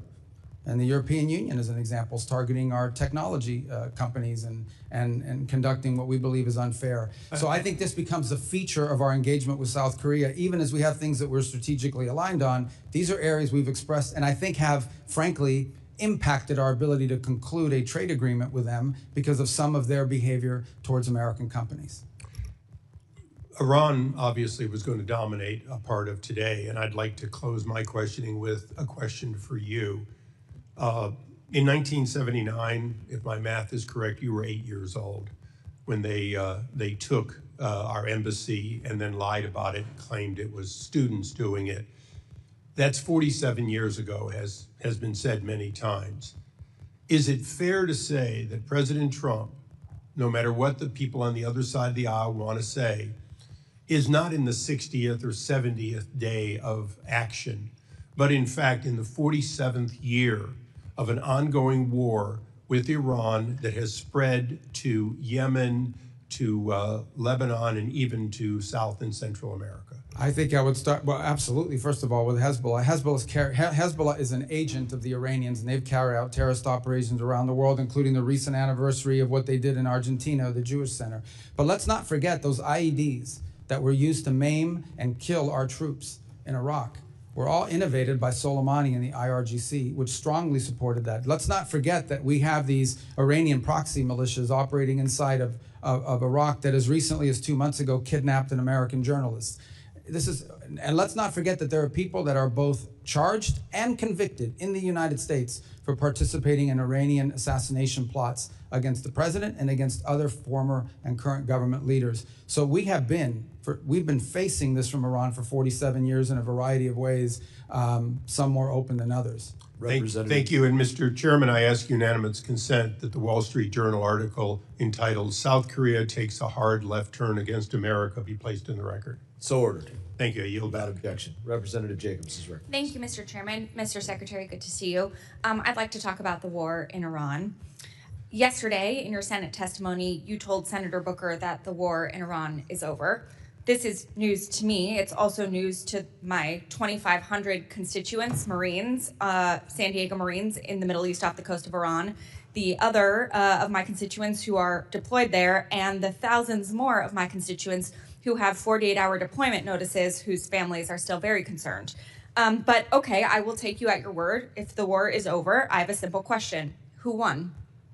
First of all, epic fury is over, which is what you would consider the war. That operation is So you agree it's a concluded. war then? No, those are hostilities. They called it a war. I'm Okay. just responding to the Senator Mr. Booker's Secretary, question. you can change the name of the operation. It doesn't change the fact that the strait is still closed and my service Yeah, but members that's and not- all of our service members are still in I know, but harm's that's way. not The what you war asked me. is not over. But I'm agreeing with you. Okay, fine. We're taking you at your word. The war is over. Who won? Well, first of all, you're not taking me at my word. It's a fact. We're no longer conducting sustained strikes inside of Iran to degrade their military because epic fury is over. The second point is on the question of who won, I can tell you this. We defined victory as destroying their defense industrial base, significantly reducing the number of missile launchers that they possess, significantly reducing their stockpile of drones. And we achieved all of those in addition to destroying what they had left of an air force and wiping out their entire conventional navy. Those are all gone. So I consider that victory, and we did too, and that was the purpose of epic fury. Okay, well, good. Based on the metrics that you just said, okay, there's actually, our intelligence community has said that Iran is reconstituting its military industrial base faster than we had predicted. And analysts assess it still holds roughly 70% of its missile stockpile and 70% of its mobile launchers. The Strait of Hormuz was open before the war. It is now closed. We have lost 14 brave American service members, over 400 are injured, and the Iranian regime remains largely intact, but now with a more hardline leader who has more incentive to try and get a nuclear weapon. So I guess I have to ask you again, Mr. Secretary, does this actually look like winning or losing to you? Well, first of all, I don't know what intelligence assessments you're referring to. We wouldn't discuss intelligence assessments if they were real. These have been publicly reported. Well, they're publicly reported. Someone committed a crime, and by the way, is also lying. And this happens all the time. People manipulate intelligence and analysis for purposes of furthering a narrative. On your point about the regime is actually deeply fractured, which is why it takes 7 to 10 days to get an answer from them for anything. Meanwhile, they Fractured, but still intact. Well, intact in the sense they can't even reach agreements that they can get back to us. So I don't know how intact that is. What they have is people that are afraid to go into the streets. Their repressive operations have held people back, in addition to the fact they've cut off the internet. But this is a country right now, in this regime, that is facing hyperinflation, a completely devalued currency, hundreds of billions of dollars in damage to their military infrastructure. And frankly, they all of the pre-existing problems that Iran had in their economy, which is why people are protesting, are worse. Not better. Sure, and but they have to deal with that too. Mr. Secretary, so you're saying we're winning because the Iranian economy has inflation, it's cost them millions of dollars a day in lost revenue, and because it's going to cost them billions of dollars to rebuild. Well, we are having inflation. It's already cost us an estimated $100 billion. Gas prices are up with no end in sight. The average family is paying an extra $450 on gas and could pay an extra $2,000 by the end of the year. The American people are not stupid, Mr. Secretary. We all know that this war is not over. Just last night, the U.S. and Iran exchanged fire again, this time over Karg Island. We still have not reached a deal, despite the president's promise that a deal is right around the corner. The president even said today the blockade could last until Labor Day. It's now day 97 of the war that the president said he wanted to end quickly. So I have one last question for you. Mr. Secretary, who won the 2020 presidential election? I'm not here to answer a question. We're talking about 2020. This is a Foreign Affairs Committee. Okay, great. You can't answer the question, No, even though we all know that I don't President answer Biden the won. question because the Secretary of State, I do not participate in domestic This is political not about issues. domestic political issues. certainly This is about our democracy. You're asking me to opine, just like I don't do campaign It rallies. seems like I don't you- do because as it's- Secretary of State, we're not supposed to. That's been the long tradition of the department, and you should know that if you've been on this committee for any period of time. And Mr. you're- Secretary, it seems like you have an issue admitting facts. You can't say that the president lost the 2020 election, just like you won't admit President Trump is losing this reckless war of choice, and just like you couldn't admit that the shoes the president bought you were too big. You clearly don't know what winning means, and not because the facts are unclear to you, it's because telling the truth would cost you your job, and the American people are entitled to a Secretary of State who tells them the truth even when the president doesn't want to hear it, and my constituents, our service members, deserve better. Mr. Chairman, I yield back. I don't know what shoes she's talking about. What is she talking about? Representative Burchett, you're recognized. Thank you, Mr. Chairman. If you'd like to answer any of that. Yeah, I don't know about the I'll shoes. give I mean, you a he gave me minute. some Florsheim shoes. They're actually pretty good. They fit fine. I don't know what she's talking about. And maybe that's what she's referring to. Your shoes look very nice today, Mr. Secretary. How can you see them? They're way down here. We're talking about shoes. Are you guys kidding me? I mean, is this the Foreign Affairs Committee or is this like a circus? What is this? I think it's a circus, but I appreciate you being here, Mr. Secretary. The United States is NATO's largest financial contributor. Why does NATO consistently ignore our call to share more of the defense burden in Europe? And is it our national interest to continue participating in NATO? Well, I can give you the why, okay? And the why is pretty, and is the following. Especially in Western Europe, for the better part of 20 or 30 years, they have not had to spend on defense because the U.S. security shield has allowed them to instead spend their money on building up a very vast and robust social safety network. In my time as a senator and before that as a state representative, you would hear often from constituents about how come they have this and that in Europe and we don't have it here. Well, one of the reasons why is because these very rich countries were spending their money on social programs instead of defense because we were covering their defense. That paradigm has to shift. It has to shift for two reasons. The first is these are very wealthy countries that should have the ability to spend more to build up their defenses and need to. And this is not unique to President Trump. Multiple American presidents in both parties have complained about NATO burden sharing. This is just the first president that actually is doing something about it. The second point is the United States has global obligations. Just as I can leave a meeting with Europeans that want to talk about NATO, and the next meeting will be with someone from the Indo-Pacific that would like to see a greater U.S. military presence in the Indo-Pacific. And then you can talk to Gulf partners that want to make sure we're still committed to defending and being involved there. And then you can go to Africa and talk to countries that want to see our cooperation on counterterrorism. And then you can go to the Western Hemisphere where they want us to do more with them as well and pay more attention. So the U.S. has global obligations. And while we have vast resources, we do not have unlimited resources. We have to allocate them, and that will include constantly re-examining what our force posture looks like in Europe in comparison to other theaters and potential contingencies around the world. Thank you, Mr. Secretary. I also wanted to thank you in the White House for supporting the bill that I've been pushing to defund the Taliban. You're very kind to me to meet with me, and I appreciate that very much, and the President's support as well. As you know, we're the UN's largest financial contributor, but it consistently pushes liberal policies like abortion and gender ideology in spite of our opposition. And every time there's a new council or whatever, it's always our enemies that seem to be on there. Why is the U.S. still a member of the United Nations? Of the United Nations? Yes, sir. Well, twofold, I would say. The first is the United Nations, of course, is a very frustrating thing for us, primarily because it's been unable to intervene or play a constructive role in most of the major crises around the world. It's lost its purpose, it's lost its mission. I think our UN mission is doing a very good job of driving substantial reforms at the UN and using our fees as leverage to achieve those reforms.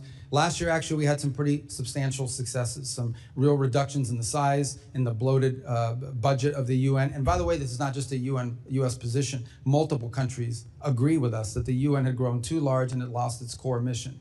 On the other hand, there have been instances, and we try to use the UN where possible as a viable forum in which to solve problems. It was helpful as a forum in the Security Council, for example, in standing up the new mission in Haiti, in which the U.S. contribution is dramatically reduced, and partner nations around the world, because of the UN approval, are now able to step forward and provide not just money, but actual troops for the gang suppression force. Likewise, we have 130 some odd co-sponsors of a resolution, the largest number of co-sponsors ever for a resolution in the Security Council condemning what's happening in the Straits of Hormuz and authorizing countries to potentially do something about it. Unfortunately, it's facing a veto threat from China and Russia, so no vote has been scheduled on that yet. So there are organizations in the UN that we've partnered with.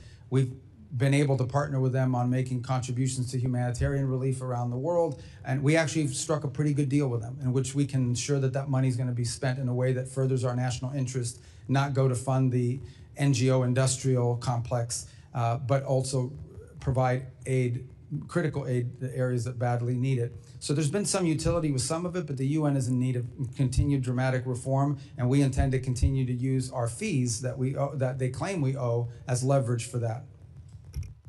Thank you, Mr. Chairman. One last thing. Is there any mutual, anything UN and NATO could do that would be mutually beneficial? Any reforms? But I'm sorry? Any reforms that the UN and NATO could do that would be mutually beneficial? Well, with NATO, it's a much deeper conversation that involves basing rights that have been denied to us by a handful of countries. And I think this is just it's going to feature prominently in the meeting in Turkey, as it did last week in the meeting with the foreign ministers. On the UN, I can provide you the list of the reforms we are asking for. They've imposed last year more reforms than ever before, but there are a few more that need to happen. And I can share that list with you and with the whole committee. Representative Stanton is recognized. Thank you, Mr. Chairman. Thank you very much, Mr. Chairman. Mr. Secretary, I do want to talk to you about the blurring of lines between public service and private enrichment at the highest levels of this administration's foreign policy leadership. President Trump has placed Steve Witkoff and Jared Kushner in charge of addressing some of the world's most intractable conflicts, including the war between Russia and Ukraine and cleaning up the president's self-made mess of war of choice in Iran. Let me start with Mr. Witkoff, Trump's special envoy to the Middle East. He co-founded the cryptocurrency venture firm World Liberty Financial alongside President Trump and President Trump's children. Days before President Trump's inauguration, a firm controlled by a member of the royal family of the United Arab Emirates, Sheikh Takhnoun, bought a 49% stake in the company. That was a $500 million investment. 31 million of that went straight to the Witkoff family. Witkoff was still a financial stakeholder in World Liberty as he was simultaneously leading high-level U.S. government negotiations in his role as special envoy. One of those negotiations was over the export of America's most advanced AI chips to the UAE, negotiations personally attended by Sheikh Takhnoun. In the spring, another company chaired by Sheikh Takhnoun, MGX, deposited $2 billion in World Liberty Financial's stablecoin, the single largest investment in the crypto company ever.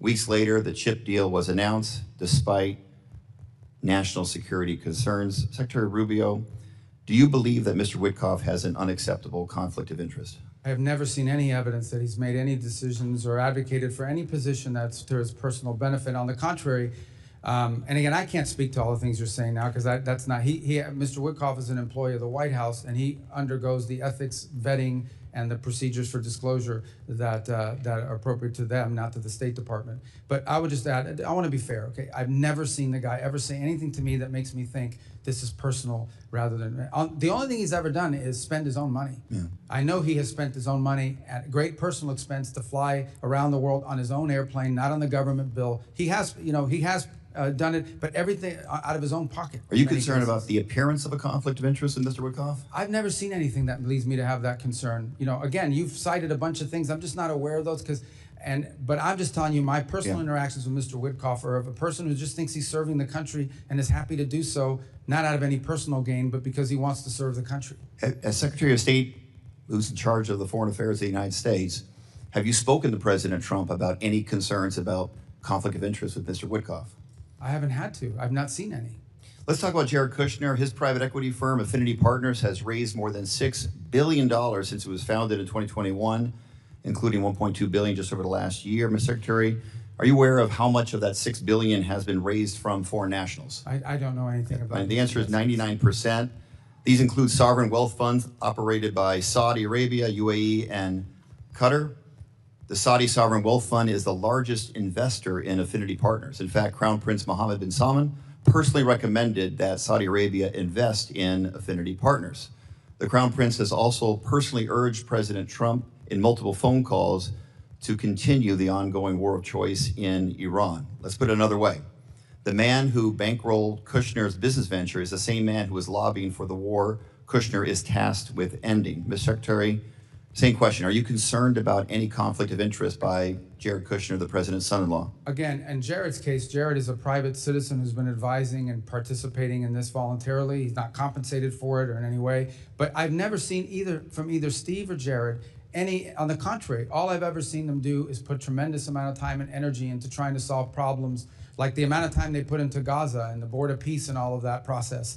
I think I believe they've done it out of the kindness and goodness of their heart. They think they're serving the country. The goodness of their heart. Mr. Secretary, what Jared Kushner said on 60 Minutes on this very issue, when asked about it, he says, what people call conflict of interest, Steve and I call experience and trusted relationships that they have throughout the world. Reclaiming my time, let's recap. The two men tasked with resolving this country's most sensitive national security issues, including meeting with Iranian negotiators, are profiting off the same countries that they are engaging with. One thing we know for sure, while the Ukraine peace talks are going nowhere and the war of Iran has no end in sight, Witkoff and Kushner are making out like bandits. Meanwhile, a gallon of gas is still hovering about $4.67 in Phoenix, Arizona, that I represent, up nearly 40% from just 18 months ago. The American people are paying more for gas, for groceries, for everything. They're footing the bill while representatives of our government are cashing in. I yield back. Representative Jackson is recognized. Thank you, Mr. Chairman. And thank you, Secretary Rubio, for being here today. Thank you for your work to execute an America First foreign policy that is making America safer, stronger, and more prosperous. From confronting the corruption of the Maduro regime to negotiations with Iran to stabilize the Middle East, you have played a crucial part in spearheading the administration's Peace Through Strength initiative. Secretary Rubio, I want to reiterate what you wrote in your opening statement, that American leadership should always be on behalf of American interest. Thanks to President Trump's historic foreign policy initiatives, the USA has no longer sit idly by as other nations take advantage of American funds and military support. My question: global commerce and diplomacy rely on coordinated strategies with allies to combat illicit trade and support U.S. exporters. To support the Trump administration's efforts to enhance U.S. national security while advancing strategic American investments, I recently introduced the Strategic Export Controls and Border Security Enhancement Act. This bill would codify the State Department's Office of Export Controls and Border Security to strengthen the operational capabilities of allied countries to better protect U.S. critical technologies from diversion and misuse by our foreign adversaries. Secretary Rubio, how is this office being utilized to prevent the illicit trafficking of sensitive and dual-use technologies, and how do you see this office being used to advance America First diplomacy moving forward? Yeah, I think at the core of what you're trying to get to with your bill, and we're trying to get through with our sources, with our resources, is as follows, and that is that you will say you can't sell a certain product, or a certain product can't be exported because it provides it would be the detriment of the national interest of the United States. But it's prohibited for one country, but it's not prohibited for some other country. They will then set up a company in a third country and use that to evade the sanctions. In essence, you will find a company, let's say it was a sanction against a transfer of technology to a Chinese company that's linked to their military. But they will then figure out a way to set up a company in a third country, in a country that's not barred for export. And they will use that vehicle and that route in order to be able to export a valuable technology. And so what we're trying to get at through our efforts is identifying those countries where that is happening and those companies that are being used for that purpose. And I think your bill, though I haven't read it, sounds like what it would do is it would codify this effort so that it exists beyond this administration. Well, thank you. I appreciate that, and I'm anxious to partner with you from a legislative standpoint on that. So if there's anything in the bill when you do see it that you would recommend, please let me know. Under this administration, the Foreign Service has refocused its diplomatic corps on merit and performance. The State Department has eliminated internal DEIA programs, slashed woke investments, and neutered NGOs that were working against U.S. national interest. We finally have got away from trying to force other governments to adopt the crazy woke social agenda of the failed Biden administration, the same agenda still being promoted by many of the progressive Democrats on this committee, unfortunately. And we are now ushering in a new era of American efficiency and strategic diplomacy. Mr. Secretary, how can this committee continue to provide the State Department with the tools in the upcoming Foreign Service Act reauthorization to advance President Trump's American First agenda and continue this progress? I mean, I think codifying these policies are important so that they exist for the long term. And I want to just say one thing when it comes to the issues that people use the term diversity. The Foreign Service will always be diverse in comparison to maybe some other agencies, simply because foreign service and international diplomacy often attract people that are first generation or maybe even immigrants themselves. They have language skills, they have cultural skills or what have you that sort of attract them to diplomacy to begin with. I think you see it reflected in ambassadorial posts around the world as well, the ones the president has nominated and so forth. I would also add something that's very unique to the State Department, which other agencies don't have. The majority of our employees, over 47,000 of our total employees, about 70,000, 47,000, are locally employed. These are nationals of other countries that work for us, and they're a key part of our missions. We couldn't carry out our mission function in many of these countries without these locally employed individuals that are not even American citizens, but they're valuable resources. They've been there for 15 or 20 years, so in and of itself, I would say the State Department, but ultimately, we want to hire the best people for the job. And that's what we should always want. We want to hire the best people for the job, the ones who are most capable of doing the job. And I think we can do that and still have a very diverse workforce, but not because of the diversity, but because of their skill, their merit, and their abilities. Thank you. I appreciate that. Mr. Chairman, I yield back. Representative Jackson is recognized. Thank you. Thank you very much. Thank you, Secretary Rubio. Great to see you again. Thank you for your forceful words in support of diversity, although there are some conflicting claims to what it means. Secretary Rubio, I stand before you not simply as a legislator, but as a witness to a moment in our nation's history when we are threatening to sever the sacred connection between our national interest and our moral obligation. This is a budget hearing, of course, but more than numbers on a page, we have to wrestle with the meaning of what those numbers mean to the lives of real people in real places, whose very existence is bound in no small way to the decisions that we make in this room. I want to start by showing the American people what the dismantling of the diversity, equity, and inclusion means. Under your leadership, we are abandoning the continent of Africa. Would you put this up, please? The question is not what can we afford, but what we are willing to become. Under your leadership, the U.S. effectively has closed 31 consular operations across Africa and has 34 ambassadorships vacant. Under your leadership, we froze student, refugee, and valid visa processing to 26 African nations. Under your leadership, we have raised the tariffs on 30 emerging economies. Under your leadership, we have pulled out of the pandemic and healthcare aid for over 40 countries. Our diplomats used to operate in every region, culture, and society on earth. A workforce that reflects the diversity of our country is not a political objective. It is indeed, as well as you know, a strategic advantage, as you articulated. Africa and other developing nations are fast-growing and young populations represent one of humanity's greatest opportunities for shared prosperity, climate resilience, and democratic transformation. On global health, last year, the Trump administration cut off all funding to the World Health Organization. However, to prevent diseases from reaching our shores, the U.S. still needs the global outbreak and disease surveillance functions that the World Health Organization offers. Diseases, as you know, do not need passports or visas. In March, the Washington Post reported that the administration is proposing to spend more than $2 billion a year to recreate a system that you dismantled, such as laboratories, data sharing networks, and rapid response systems that you abandoned when you withdrew from these programs. This is more than 3 times what we had contributed to the World Health Organization. That's waste, fraud, and abuse. How is reinventing the wheel at a significantly higher cost efficient for the American people? You know that, let me just answer that. Since Eastern Congo and Uganda are currently experiencing the 3rd largest outbreak since it was discovered half a century ago. And your response was to criticize the World Health Organization that you had retreated from. Your statement in the administration's action revealed a retreat from our responsibility, a shrinking of the vision of America, and a devastating abandonment of those who have long looked to the U.S. not as a savior, but as a partner in the difficult work of survival and dignity. Moving forward, we would have questions on how the Trump administration plans to address global health crisis, if that is something the United States still wishes to have leadership in. Prior to 2026, U.S. global health was a model for the world. Its initiatives helped contain more than 250 diseases across more than 40 countries. But DOGE and this administration have not told the truth. They told the American people these cuts were necessary.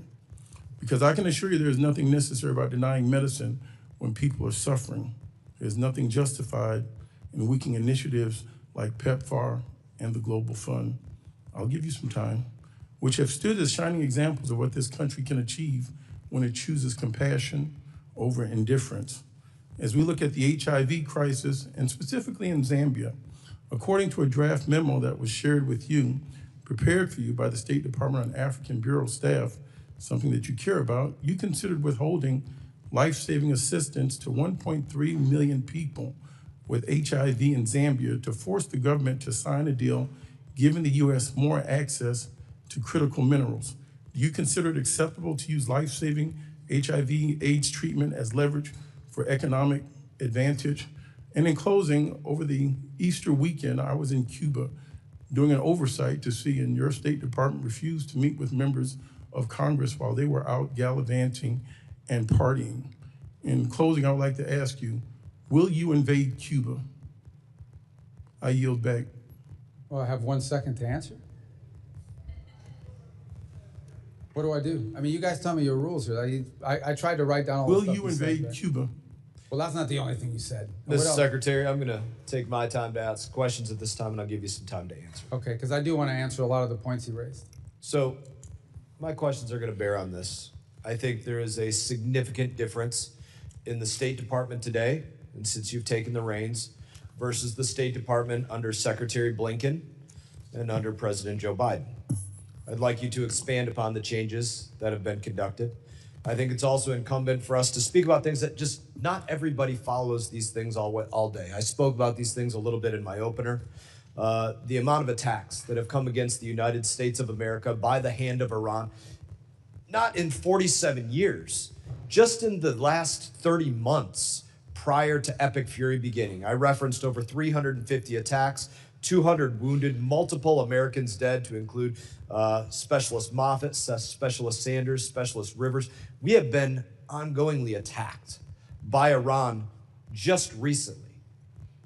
And the United States has largely done nothing about it. I think one of the things that's changed about us is that we are not going to be an America that gets attacked and pretends it never happened, ignores it, does nothing. That was a way of the past. So, Secretary Rubio, I'd love for you to discuss this and discuss the questions that were asked previously, and you have 3 minutes and 45 seconds to do so. Okay, good. And I actually think they dovetail because there's a couple points. First of all, it's just absolutely false that we've abandoned the continent of Africa. As I've highlighted multiple times here on the diplomacy front, we are deeply engaged in the DRC and Rwanda peace negotiations. In fact, if it wasn't for us, there wouldn't be any negotiations. We are deeply involved in the Quad effort with Sudan that involves the UAE on one side, Saudi Arabia on the other, and it's deeply complicated that we actually have helped host donor conferences. So we are very involved in all of those issues. As I pointed out earlier, we've been working very cooperatively with the government in Nigeria to go after a common threat, terrorists that want to aim at us but are threatening the nation state there now. And by the way, we're opening new areas of relationship like Equatorial Guinea, which is a country we really hadn't had much interaction with for many years, and now that's begun to flourish, and hopefully we can build upon that. In the case of the consular services, we've consolidated consular operations all over the world. And one of the reasons why is you can do it more efficiently. There are areas where literally the number of either visas that are not accepted or even applicants do not justify having a full-time station.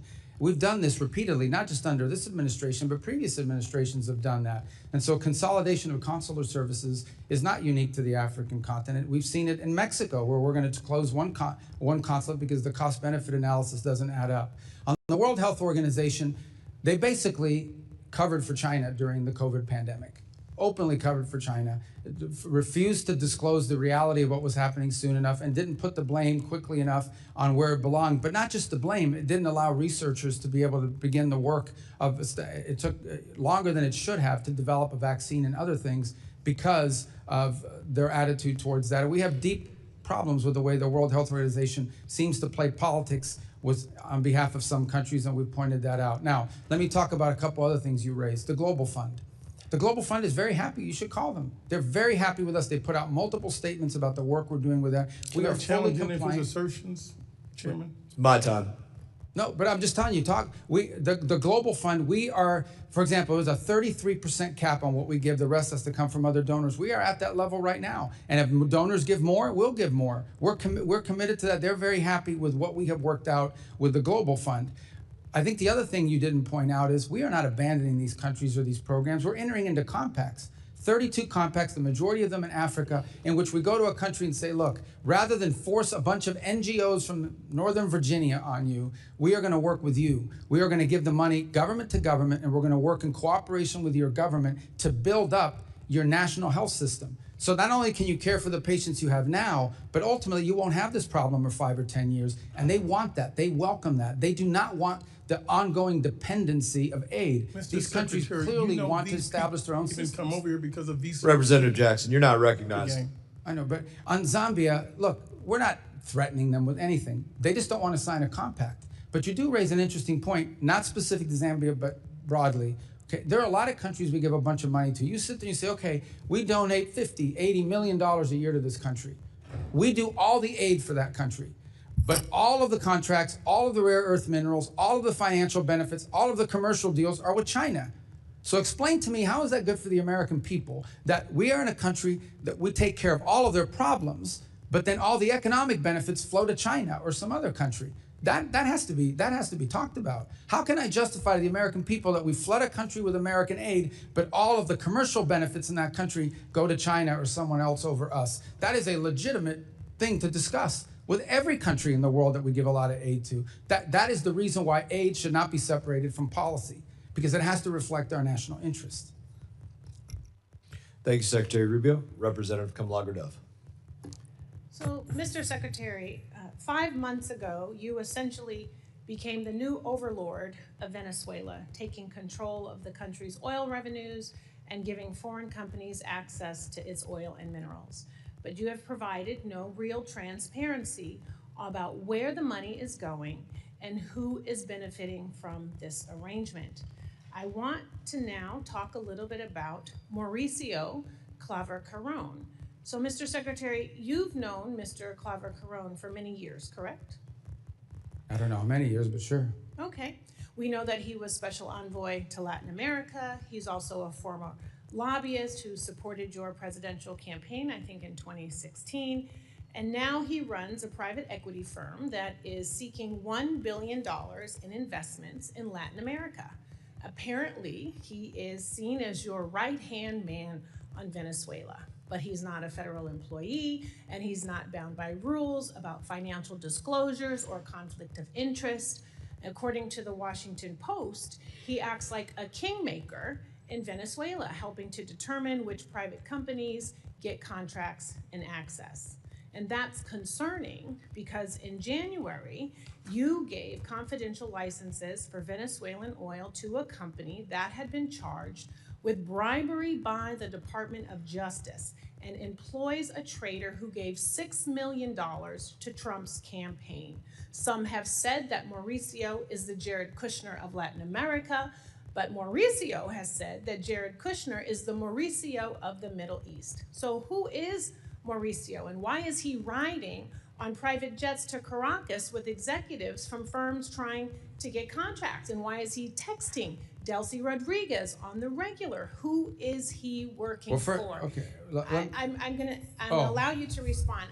I'm setting this up because it looks unseemly that essentially you are taking Venezuelan oil money and sending it through a network of campaign donors, corrupt politicians, and lobbyists, and we can't get any documentation on that. We don't have any receipts. So the question is anyone from the administration, directly or indirectly, benefiting from the contracts being doled out in Venezuela?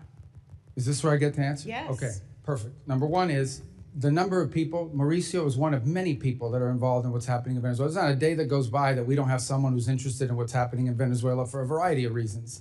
Nor is he the only person in the United States that directly contacts Delcy Rodriguez and others. There is a stampede of people that want to be involved in Venezuela. Mauricio is one of many, but by the way, not involved in Venezuela. I am not knowledgeable or know of any financial links he has to anybody in Venezuela. So I'm going to reclaim my time, Mr. Secretary, Well, but I'm glad that you said that. Because you have said these things, you have shared these talking points before. They're not talking points, they're the truth. But it is hard to take your word for it when this is the most corrupt administration in American history. Well, that's we're your talking opinion. pardons for sale. We're talking about no-bid contracts to those on Trump's family and friends plan. We're talking about a $1.8 billion slush fund. And I think that's corruption. The American people think that's corruption. They want to know if you think that's corruption. Okay. Number two, this goes right to the point of transparency. You're absolutely wrong about the way the money flows. It's pretty straightforward, and I'll share. So I'm going to have to reclaim my time again because well, then, the what kind question of process about is this? They get to ask questions and you don't get to answer? It's my time. The question I don't know about about you. When is corruption it my is really time? important. So why am I because here if I don't get to answer your questions or your defamatory statements? I'm reclaiming my time, Reclaim. Mr. I want Chair. you to, but I want to reclaim. Well, do I get time? Because you make these defamatory statements and no one can talk here. If this you is crazy. can't call out corruption in this country, then how can you call it out in another Well, I can't say country? anything because you won't let me That is the speak. question. It is about credibility and your credibility. And your credibility meter is on empty right now. This See, oil. these guys who just get to talk and I don't get to answer? Who determines the barrels of oil that get sold? What? How But you many won't let of them? me At answer your what question. I price have an does it answer get for your sold? question. Where is it going? Oh, I get it. will They let have to you. use their time for me to answer The your onus question. is on you to a prove joke. that there is no corruption happening. Well, how do I That is prove it if your you don't let me talk? responsibility as the Secretary of State. And you know what? Normally we would have access to that data. That's the You do. transparency. You just don't know where but to you're look. not showing us any receipt. Well, then show us. But Do you you won't. commit? Do you commit to coming back here with whoever the person is who is monitoring the sales of the oil? Bring them before this committee. Can I Show the reclaim my receipts. time? Have the documentation. You don't have this time yet. I'm talking about your credibility and evidence, not your talking points, because talking points are never a replacement for transparency I agree, and but that's what you're saying. You're saying documentation. talking And points we without an have not- answer. We are 5 months into this and no audits. Zero visibility into the 100% contracts that are false. awarded. 100% Zero false. Unfortunately, transparency about where the Representative money time has is expired. going. Representative Salazar is recognized. And giving contracts with no transparency Can I is borrow your exactly time the to reason answer? why you shut down USAID. So practice what you preach. I yield my Oh, pass. she gets to scream now too? Chairman, Scream can and we shout. take down her words? I'll give you some time. I'll give Yeah. you some of my time. Let me just Okay. just But God, change what the kind of thing energy. is this? What is this? You get asked questions for 5 minutes and you don't get time to answer. It's not a hearing. I think you said clown Like show a dunk before. tank. I What don't, is I don't this? have to tell you. I don't. I'll I've give even you used time. their time. How can I answer the question? They don't even give me time. I've had to use their time to answer your questions. Yes. All right, whatever. All right, so I don't need to tell you that in my community, the city that I represent, the city of Miami, you're one of the most illustrious representatives, and that we're very proud of you, not only the Cuban Americans, but the Hispanic Americans in my Why is she community. leaving? I'm So going to answer her questions. I will. Oh, she's go. Okay, I got it. Well, thank you for coming. All right, so we're going to talk about. I just want to give you time to answer, and then talk about Venezuela and talk about Cuba. So let's go back to Venezuela. Let's start with that. You said that stabilization, recovery, and transition. Those are the 3 steps that the State Department was going to implement in Venezuela. I believe that transition is the free and fair elections. The Venezuelan has a very robust opposition forces. We have Maria Corina Machado. So the big question here is that in order to avoid any type of misunderstandings like the one that we were hearing from my illustrious colleague, is that we should have free and fair elections that will bring rule of law, and the rule of law will then be able to bring in a lot of investments from the United States with transparency. Why can we not start right now the process of sending the message that we are going to establish, let's say next year, at the end of next year, a free and fair election sponsored with the United States, or by the United States? Yeah, thank you. Well, it all ties together, so I'm going to try to use the... It all ties together, Okay. correct. So let me first say about the oil stuff, which is a bunch... I don't even remember half the stuff that was being screamed at me, because most of it not entirely is false. Here's what happens. When there are sales of oil from Venezuela, they used to, sell it at a discount because of sanctions, and they had to do all kinds of evasive matters. Now they're able to sell it at market price to great benefit to the Venezuelan people. That money and those proceeds are deposited in a treasury blocked account at Citibank. That account, by the way, is audited by KPMG. KPMG has been hired and paid by the Venezuelan government out of those funds to audit every single expenditure. There is a list that's been agreed to by both sides, the Venezuelan side and the US side, on what the allowable expenditures are for. So for example, they've used 250... I need to go to 3 other countries, so I'm not sure what the chairman wants to do, but I understand that you're answering her question. Oh, but this is but it's tied to your point, because All right. they'll be able to do the other ones quickly thereafter. Again, I know this is outrageous because I have to use your time to answer That's questions. when correct, she but I leaves. need to serve the community. I need to Okay. ask you about other countries. So Well, then bottom tell me. line is the money that's spent in Venezuela is audited by KPMG. It only goes to certain determined points, and it doesn't go to the individual benefit of anybody. Those are just false, So outrageous when can we statements. pivot to free and fair elections? So the second point is on the transition phase, which is the 3rd phase. The second is Correct. stabilization and recovery. Part of the recovery phase is creating the conditions for a free and independent press. You need to have independent press in order to have free and fair elections. We've seen an uptick in that activity. It's not 100% there, but it needs to continue to grow. You need to give space for the political parties to organize and to mobilize, because you can't participate in an election if you haven't had the time to do so. And you need a new electoral commission.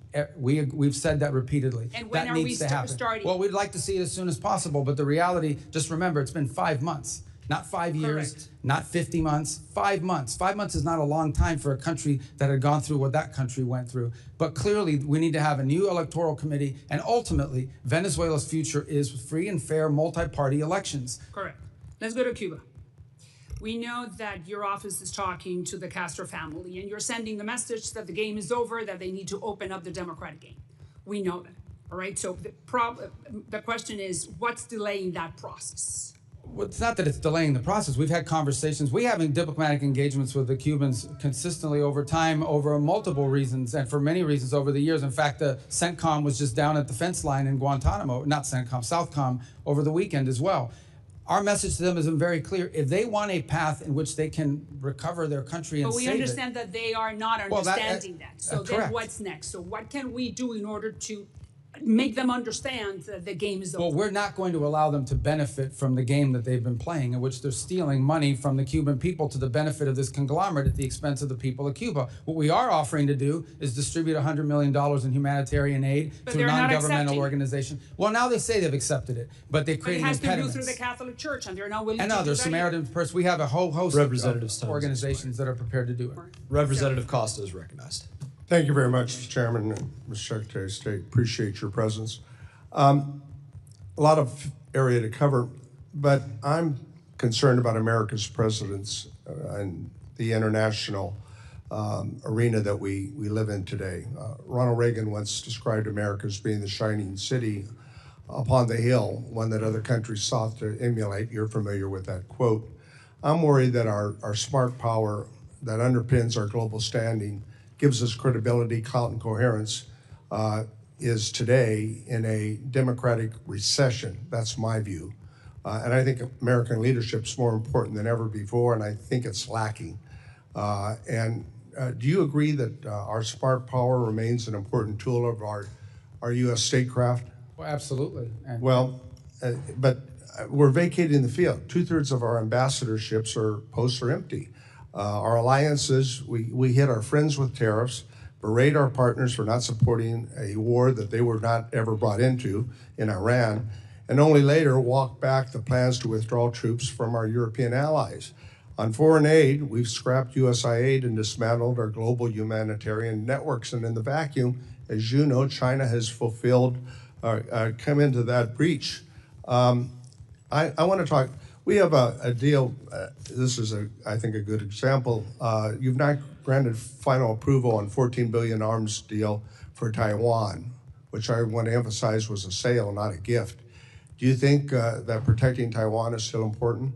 It is. We gave them we had an $11 billion sale, the single largest in history, just in December. But it's not a gift; it's a sale. And why are we withholding? Why are we withholding the $14 billion? We're not withholding. It's just under review still. It has, but we just executed one in All right. December, which was Let's more than move Biden on. did in 4 years. Let's move on to NATO.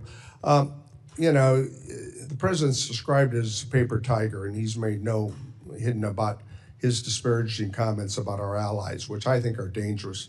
That undermines the longest, the strongest alliance that we've had post-World War II. Do you think that NATO is a paper tiger? The big website? Do you think NATO is a paper tiger? I think NATO's in need of deep reform, and part of the Well, reason, but I mean, that reform's taking place. I mean, we can talk about it, and you ought to be able to take some credit for this. Look at Poland's up to 5.0, their GDP for defense. Poland's not the problem. Well, a lot of Eastern, but we're working on this and we're making progress. Would you not agree? I don't agree. I think we're You making don't agree progress. that we're making progress? Well, I agree we're making progress with some countries, but others are saying their 5% or even their 3.5% includes, for example, pensions to veterans. That's not defense spending. Well, of course not. But I mean, I don't think that the confidence and the support that used to be a part of that transatlantic partnership is still there today. And you go to Europe and I go to Europe and we sense that in the people that we talk to. Let's move over to Ukraine. I've spent a lot of time and engagement there. I know you have. You talked about it earlier today. 4 years ago, it was seen about good versus evil, right? Russia's invasion of a country that was unprovoked. And there was strong bipartisan perception that that was the case. A year ago, the president indicated that Ukraine had no cards to play anymore. I think that President Putin, today, modern Russia is a syndicate masquerading as a country with a mob boss called Putin. He bombs hospitals, schools, churches, kidnaps over 20,000 Ukrainian children. And yes, we have leverage, but we're backing out of our economic commitment there, our military commitment. And, but yet, we see these brave Ukrainian people standing up for their sovereignty and actually taking a whole new page out of warfare in terms of something that we could learn from. When is the president and the administration going to use the leverage that we have over Russia? We have, and unfortunately, the talks have not yet borne fruit. But I want to disagree on something. So we continue to sell weapons through the Pearl program, which has been a great success. That's an ongoing program with Ukraine, and we continue to have massive number of sanctions on Russia as we speak.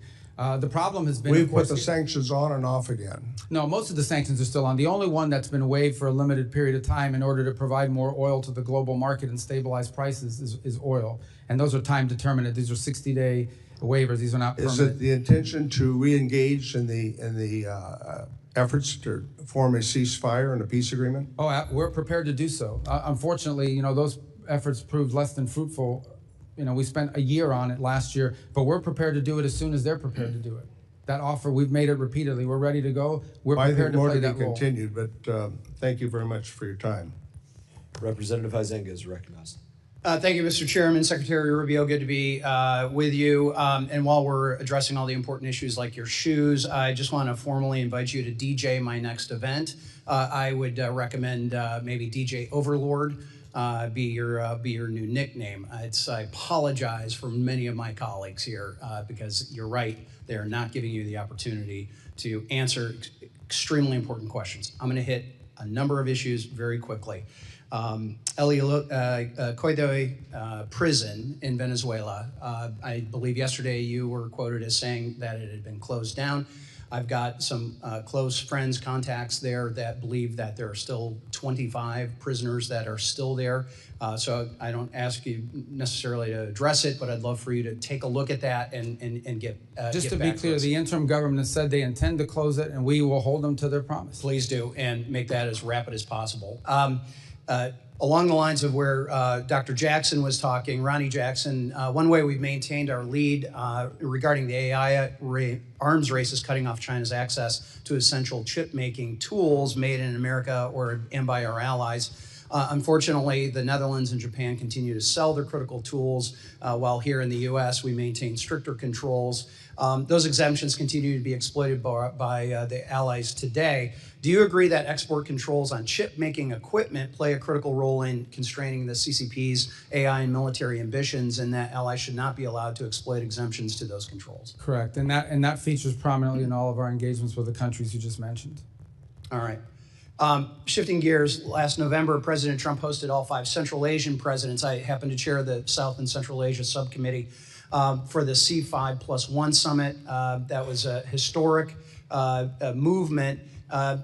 And what I would like to know is, do you recommend that Congress send a strong signal to the U.S.'s commitment to Central Asia by repealing the Cold War era Jackson-Vanik Amendment, which only serves to chill U.S. investment in the region? Absolutely, we want that repealed. We think it would be helpful.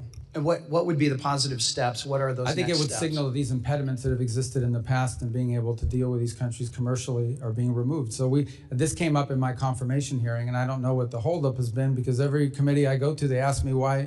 Everybody seems to agree they want to get rid of it, but no one gets rid of it. So you should. And by the way, we intend to have a C5+1 meeting that I'll be attending at some point this year in the region.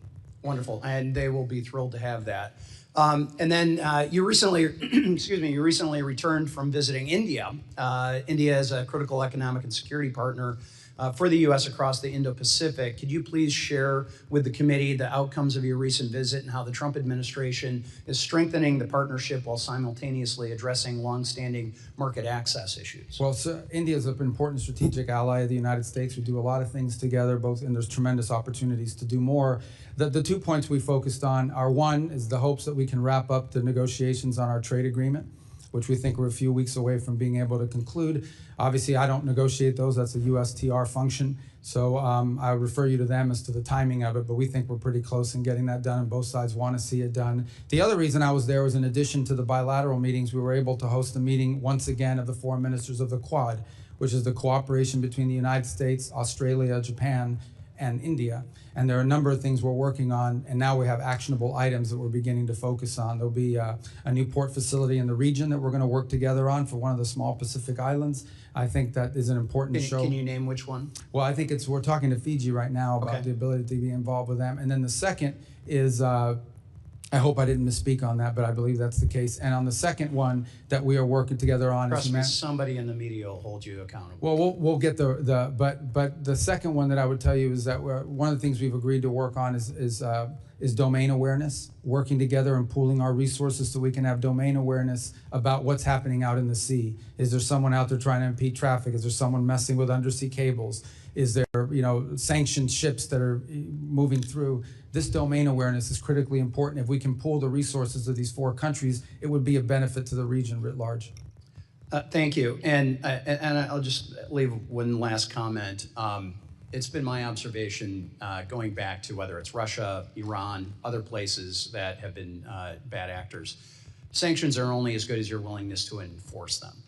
And we are finally seeing this administration, with your advocacy and others, and Treasury, to enforce those sanctions. Anthony Blinken sat there where you are not that long ago, and I had to remind him he had a problem on his hands because I'm vice chair of the Financial Services Committee. There's a number of Financial Services Committee members who are on this committee. We actually write the sanctions, and he basically would come in and say, don't worry your pretty little head about all these confusing sanction-y things. We got a handle on it. You finally do. Thank you. Representative Almo. Secretary Rubio, welcome back. I want to start where we left off last year. You told me, quote, we're going to do more food aid than any country on the planet times 10. That was your promise. But the facts tell a different story. America might still be the world's largest food aid donor, but we certainly don't provide 10 times more food aid than our peers. In fact, under your watch, America's food aid contributions have been cut by more than half to roughly $2 billion. It should be very clear that America's strength has never come solely from our might. It comes from our alliances, our credibility, and our values. You didn't just eliminate programs, you created vacuums. Vacuums where violence and instability are rising, that extremist groups are filling, that competitors like China are exploiting, and vacuums that are making Americans less safe and less prosperous. And you hurt Americans here at home with your policy decisions. Shuttering USAID wiped out more than 23,000 American jobs, while Donald Trump and his billionaire buddies got rich off of corrupt deals. Peanut farmers in Texas and sugar farmers in your home state of Florida lost market access because of your cuts. So Secretary Rubio, before slashing food aid programs, did you conduct any analysis whatsoever on how many American jobs would be lost, how many farms would be hurt, and how much damage would be done to local economies and small businesses? Well, because we know all of those will still be part of the new programs we've created and are creating. But the second point I would make, American foreign aid programs are not a jobs program. Although they employ Americans, and we want it to be helpful to Americans, and that's why. So you're okay hurting the farmers in your home state? The World Food for Peace program, for example, now we've transferred it to the Agriculture Department. They're in a better position. Well, you're talking about a hypothetical future where you fix past mistakes, but farmers have been struggling over the last year. That's where it belonged in the first place, because it's helpful. The farmers have more direct input there than they would at the State Department. As to your point about us cutting aid, not only are we we donate more than the next 4 countries combined. We do more than anybody else. But we went down, and there are consequences. Look, from where I sit. But why are we in charge of feeding everybody? This is not about charity. This is about our economy and values. I didn't say that you got to do it all, but you can't cut when you know without analysis that bad things are going to happen. But we replaced. We have new programs that are actually working better. Well, Mr. Secretary, if I may, from where I sit, you, Donald Trump, Elon Musk, you got together, you made these cuts blindly because you did not say that you conducted any analysis. You just said we cut. because we have a hypothetical future that we are trying to create, which is not a serious plan. And that's not regard for the economic damage to our farmers, to our small businesses here at home who are feeling that pain. And moreover, you've had lives lost. And I want to get to that point. I want to introduce you to Mary Sunday. She is behind me, and after your food aid cuts decimated the World Food Program's ability to feed the Kenyan refugee camp she lived in, Mary's 7-month-old daughter, Santina, died of malnutrition. This is the only photo Santina's parents have of their daughter. Before Santina died, you looked me in the eye in this room, and you said, "No children are dying on my watch." She was a child. She had a name, a family, a future ahead. Now she's gone. She is one of over 500,000 children who died last year after your administration pulled the plug. Yesterday, I heard your testimony. You said you're seeking outcomes with foreign aid programs, but the outcome that I see is dead kids. So, Mr. Secretary, I want to ask you again, and with a real direct answer, please. Were you lying to Congress when you claimed no children were dying on your watch, or did you simply never bother to calculate the human cost of your decisions? That number you're throwing around is a false number.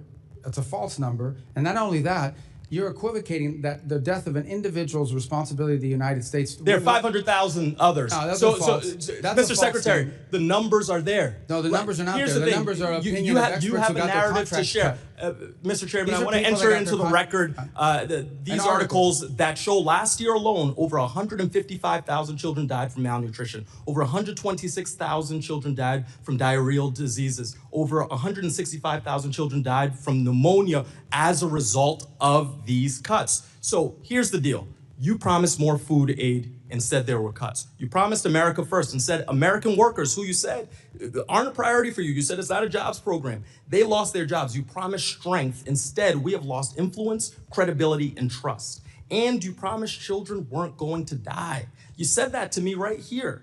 You promised peace as well. Instead, your illegal war of choice with Iran is driving up fuel prices and grocery costs while putting millions more at risk of hunger worldwide. This is not about charity. This is about values. So whether it's negligence or ideology, the result under your watch is the same. Weaker alliances, higher costs, dead children, and a less secure America. result is my time is expiring. So I'm going to take these seconds to say, what are you going to do to clean up the mess that you Representative's created? time has expired. Representative Davidson is recognized. Thank you, Chairman. Mr. Secretary, thank you so much for your faithful service to our country. Your leadership as Secretary of State provides confidence at home and abroad. And I would like to highlight that your personal testimony at Charlie Kirk's memorial service and your remarks at this year's Munich Security Conference resonate with me and with many of my constituents, so thank you. I only have time for a few quick topics. So first, thank you for leading one of the most thoughtful national security strategies I've seen in the post-Cold War era. I thought last year's national security strategy was well done, and the national security strategy opposes, quote, the cynical manipulation of our immigration system to build up voting blocs loyal to foreign interests within our country. The State Department has also made it clear that we object to the UN's efforts to advocate and facilitate replacement migration across the United States and broader across Western countries. Immigration was a driving issue behind President Trump and Republican electoral victories, and I commend your department for making this a priority. Could you please highlight your approach beginning at our own borders and extended especially through the Western Hemisphere to addressing this as part of the national security strategy? In terms of migration? Yes. Yeah. Look, mass migration is a national security threat to any country that experiences it. It's bad for the transit countries too, by the way, because it fuels and feeds these transnational groups that traffic not just in human beings, they traffic in drugs, they traffic in weapons and anything else you can imagine. So I think one of the biggest threats specific to the Western Hemisphere, but be true throughout the world, is these transnational, they call them criminal groups, they're really transnational terrorist groups that among many of the things they do is traffic in human beings. So mass migration is not good for any country that has to absorb it, and Europe is now facing the consequences of that, but mass migration is also not good for the migrant because they're abused along the way, and it's destructive and disruptive to all the countries in the region that have to experience it. So today we do not have a mass migration event. And every country along that route in Central America is grateful for it because that's less money and that they have to spend and less resources that are being taxed and less of a burden that they're having to carry. Thank you for that. And frankly, thank you for demonstrating that we just needed leadership to apply the laws to secure our own borders with this administration. I'm a former infantry officer. The oath our military swears is similar to the oath we swear in the House or the Senate or for cabinet members. It's to support and defend our Constitution. You know, generally we say, first define the mission, second authorize the mission, and then execute the mission. So I'd like to call your attention to the 2001 AUMF. It was, I think, the 01 AUMF and the 02 AUMF that I thought brought justice to Qasem Soleimani. As you highlighted previously in dialogue today, you know, the IEDs and efforts of the Quds Force killed many Americans in Iraq. And he's, you know, Iran has been the biggest state sponsor of terror. Unfortunately, the 01 AUMF, which still survives, doesn't, it authorizes a war on terror for Al-Qaeda and their affiliates. Hezbollah, Hamas, Houthis, and numerous other proxy forces for Iran aren't affiliates of Al-Qaeda. Would your administration support a modernization of an authorization of military force so that we could have a full authorization to provide full authority for our military to carry out these operations? Yeah, twofold. The first is we haven't asked for one. Obviously, anything that allows or provides congressional support for the president's efforts to take on Hezbollah, Hamas, the threats they pose to the United States and ultimately Iran, it would be a positive, but we haven't asked for it. We believe every operation that's been conducted is well within the law as it exists. Well, Article 1 gives Congress a duty to do something about authorizing force. And I've tried the whole 10 years I've been here to modernize it, so maybe next year will be the magic year. But I think it'd be due that we actually authorize these things because our military needs it. They need to know that the American people have their backs, and particularly when you look at people like the seditious six making threats to our military, I don't want them to have a second thought ever about their cover for the authority for the things we ask them to engage in.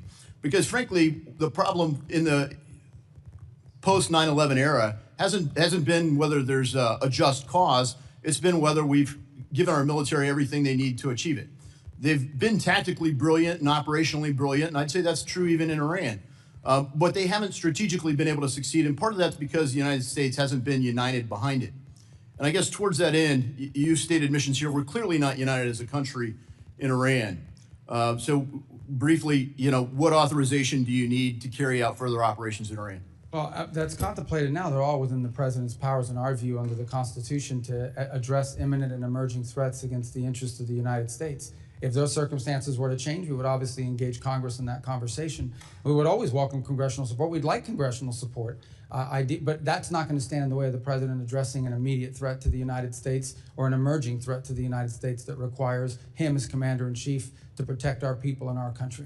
Well, the cause is just. Representative Mfume is recognized. Thank you, Mr. Chairman. Mr. Secretary, good afternoon. I was going to say good morning, but it's starting to run past us. We all obviously sit here in America in what has been known as the greatest deliberative body in this democracy, and in a nation that is the strongest, the wealthiest, the most powerful, the most influential nation that the world has ever seen. America's military might has no rival. However, America's moral obligation continues to be called into question. And I want to talk a little differently about something that doesn't get the attention that it should get. And I want to associate myself with the remarks from my colleague from Rhode Island. Globally, over 122 million people are forcibly displaced all over the globe due to conflict, due to persecution, due to human rights violations. They are in the Sudan, they're in Syria, they're in the Ukraine, they're in Myanmar, they're in the Congo, and they are in Gaza. And so I want to take the time that I have to talk about Gaza, since no one seems to want to talk about it anymore, now that there is a tentative ceasefire. But there's also a number of children, teenagers, seniors, and others that are living in Walla. They have no real medical care that is sufficient for their needs. They are displaced because of this humanitarian crisis that we see. And for months, the issue was that Hamas was not allowing people in. Well, that's not the case right now. And we see what was supposed to have been tens of trucks going in each day down to a trickle, not carrying food, but carrying a lot of commercial supplies. More than 6 months into the ceasefire, about 1.7 million Gazans, Palestinians, are still living in tent camps. They're facing a surge, as you probably know, in rodent-borne disease, with reports of more than 70,000 cases of parasite infections, related illnesses, since the beginning of this year alone. Many, if not most of them, are children, young children, who are trying to find a way to survive, who are also growing up with memories of what happened to their parents, with a great deal of hatred in their heart towards America, towards Israel, toward anybody that they thought may have been a part of that. I just want to point out two things. One, the 20-point peace plan was enacted and talked about by President Trump. It included point number 7, which doesn't get a lot of attention, and that is that the mandate that a full amount of aid would be sent into Gaza and into the Gaza Strip at a quantity of 600 trucks a day. It also included another point, point 8, that entry and distribution of this aid would proceed without any interference from any outside or internal force. So if we are, in fact, the strongest, the powerful, the most wealthy, the most influential nation on the face of the earth, it would seem to me that while we are doing all these other things around the globe, Mr. Secretary, that we ought to have a humane reaction and response to what we helped to create there. I mean, it is not just war-torn, it's ravished, and people are dying every day, even as this hearing takes place, because they can't get medical attention. And so Gaza is not over with. That chapter and page is not turned. Those persons, the Palestinians that live there, really need help. And I would strongly urge the State Department, in addition to what you may be doing, to have someone and to have a process to come up with ways through UNRWA and other organizations to meet the need. Many of the international organizations are facing a monetary crisis, and so they don't have the ability to do what they are empowered to do. But this is still the United States of America, and we still have an obligation, and we cannot let children die en masse because we think that a ceasefire has created a new reality. The reality is still the same on the ground there. So I would urgently ask that when you come back before the committee, that you try to address that, or even before then, or if you want to share some information, please do, because time is of the essence. I yield back. Representative Lawler. Mr. Secretary, as chairman of this committee's Middle East and North Africa subcommittee, I've been monitoring closely the administration's operations in Iran and appreciate the many conversations that we have had. I commend both you and President Trump for your decisive actions against the regime and that of our military. Last summer, we significantly set back their nuclear objectives. And in the past few months, we have systemically decimated their military infrastructure, including their naval fleet and ballistic missiles program and drone capacity. And we eliminated the Ayatollah, the clerics, and much of the leadership of the IRGC. And now you are working to get the Strait of Hormuz reopened. And to my colleagues, I would say to you, imagine what this regime would do if it actually had a nuclear weapon and tried to extract and extort by shutting down the strait. They didn't just think of this as a result of this operation. This is something that they had been planning for years. We are working to diminish their nuclear capabilities for good and to expand the Abraham Accords across the Middle East and actually ensure peace, stability, and economic prosperity. It is bold, it is innovative, and for the first time in 47 years, somebody actually followed through on the bipartisan threat that Iran could not have a nuclear weapon. So I applaud you for the work that you have done during your tenure, and wanted to ask you a few questions. Specifically, would the president sign a deal that doesn't deal with the nuclear threat and Iran's enrichment capabilities? Well, that would be what the deal is about. So it would be impossible to sign a deal that doesn't deal with enrichment and the highly enriched uranium. Right. And would you say that Iran, for the first time, is finally willing to at least discuss these issues? Well, I can tell you a few months ago, they refused to discuss the issues of both enrichment and the highly enriched uranium. I think now in some of the papers that have been exchanged back and forth, it's clearly addressed, but we still don't have final sign-off from their system as of this morning. And there have been reports that sanctions relief and release of frozen assets are on the table. As I understand it, you shut down those rumors yesterday in your testimony. Can you confirm that's the case? Well, first of all, there are sanctions that are specifically related to their nuclear program. Sanctions because they enrich, sanctions because they have highly enriched uranium. And so none of this would be done at the front end. There's no signing bonuses here. But ultimately, it would all be conditions-based. The sanctions that are directly related to the nuclear program would be discussed as if, in fact, they go through all the way on the things that we're asking them to do. But that would be part of the negotiation. It wouldn't be at the front end. Now, as you and I well know, during your time in the Senate, we worked together to pass the SHIP Act. And it was the Biden administration that not only released billions in frozen Iranian oil revenue, but it was the Biden administration that eased sanctions on the illicit oil trade between China and Iran. And that's what allowed the Iranian regime to finance terrorism, Hamas, Hezbollah, the Houthis. That's what allowed them to finance their ballistic missiles program. And it's what allowed them to finance their nuclear capabilities. So as you look at all of this, the bottom line is, from our perspective, we want the nuclear materials out.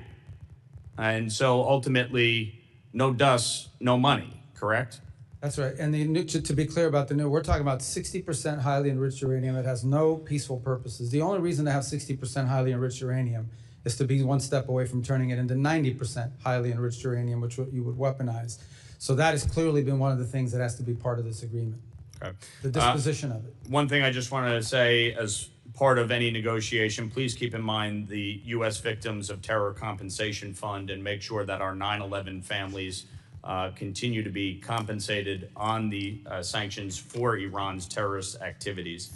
You know, a number of my Democratic colleagues have pushed war powers resolutions. From your experience and position, does this grandstanding benefit the United States, or does it benefit the Iranian regime? You know, the Iranians have misunderstood it in the past. They think, and I've seen others, not just the Iranians, but on different war powers resolutions, they think that if this thing passes, that means the president will not be able to come after us, so he no longer has any leverage.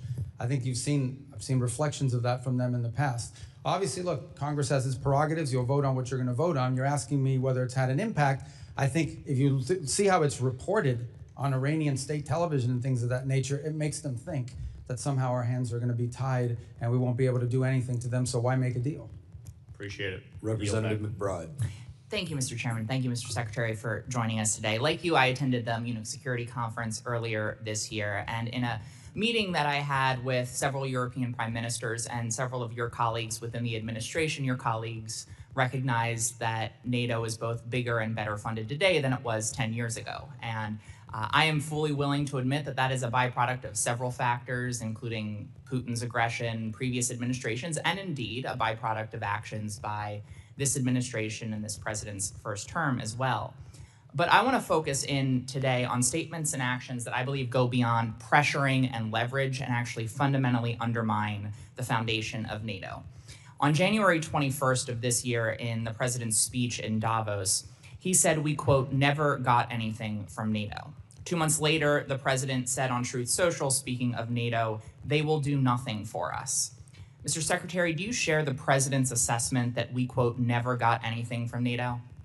Well, I think what the president was speaking to at that moment, and was what I'll speak to you about now, is one of the reasons why I've been such a strong supporter of NATO is because they allow us to use these bases, because it allows us in a time of contingency, like the one in Germany and others. And for the first time, we see NATO countries denying us the use of their bases, which undermines the purpose for our involvement. These statements, including the one we never got anything from NATO, happened before the war in Iran, which falls outside of the Article 5 invocation. It falls outside of a war of defense. Do you share the president's assessment that we, quote, never got anything from NATO? I share the president's assessment that on issues that are a priority to the United States. I'll take that as you disagree with his assessment that we never got anything from NATO, because, Mr. Secretary, let me reclaiming my time, Mr. Chairman. Mr. Secretary, I'm asking very specifically about a specific quote. I'm not asking whether NATO can be better or reformed. I'm asking if we never got anything from NATO. And I want to specifically ask you, Mr. Secretary. Well, why are you asking me if I can't answer? You're not answering the question that I'm asking. You're answering a different question about whether NATO can be better or reformed. And so I'm going to move on, Mr. Secretary.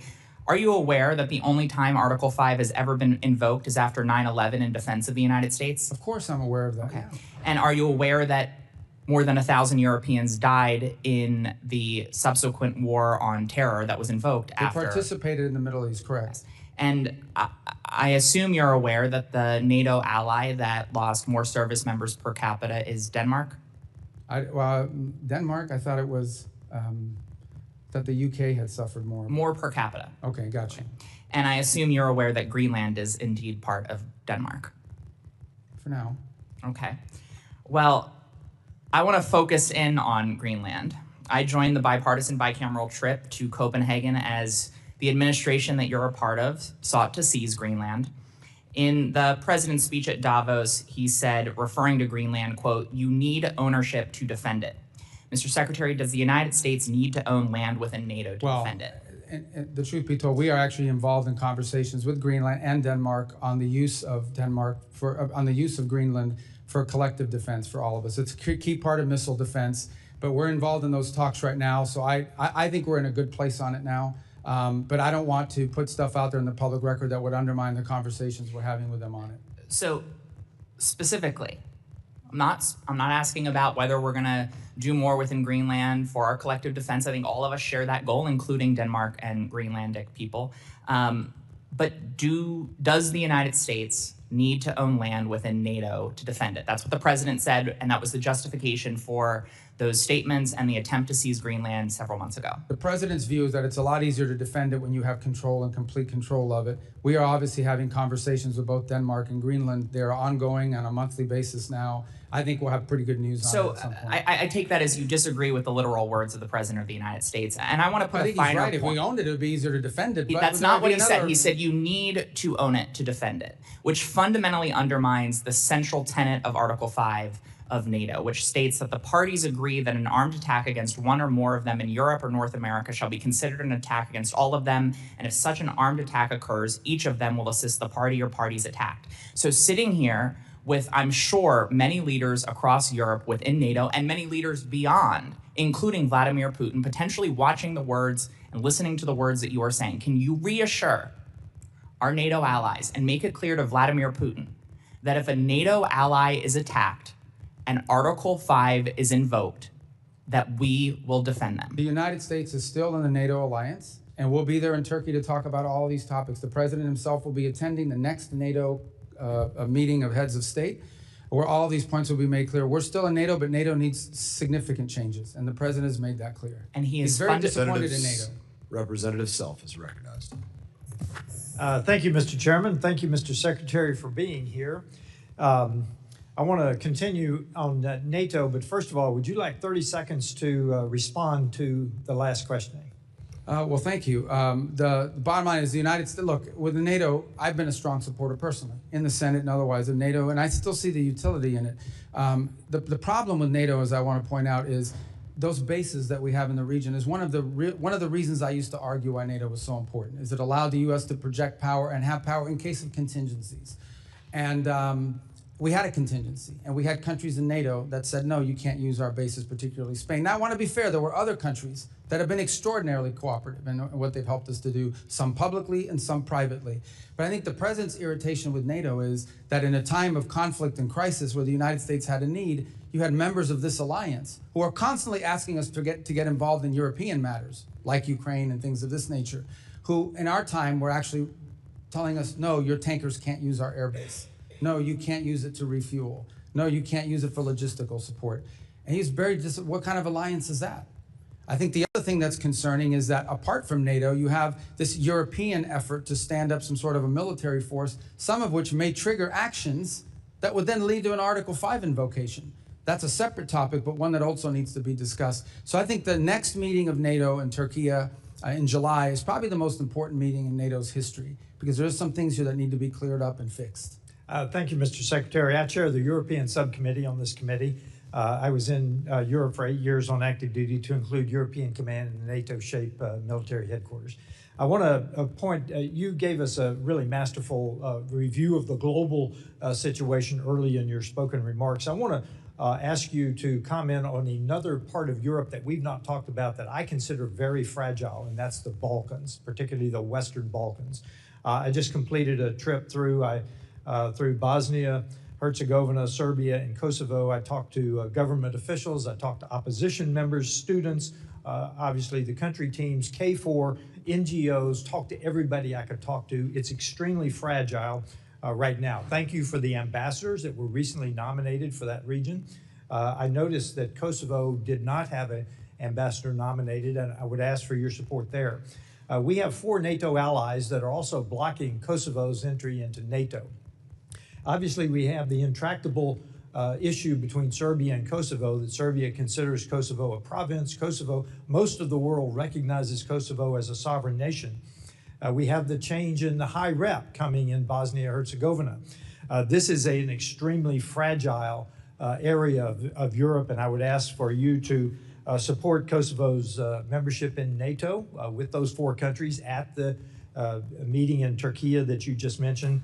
I'm looking for stability and balance in the Western Balkans. Our troop presence is very, very important in that region of the world in terms of the KFOR particularly.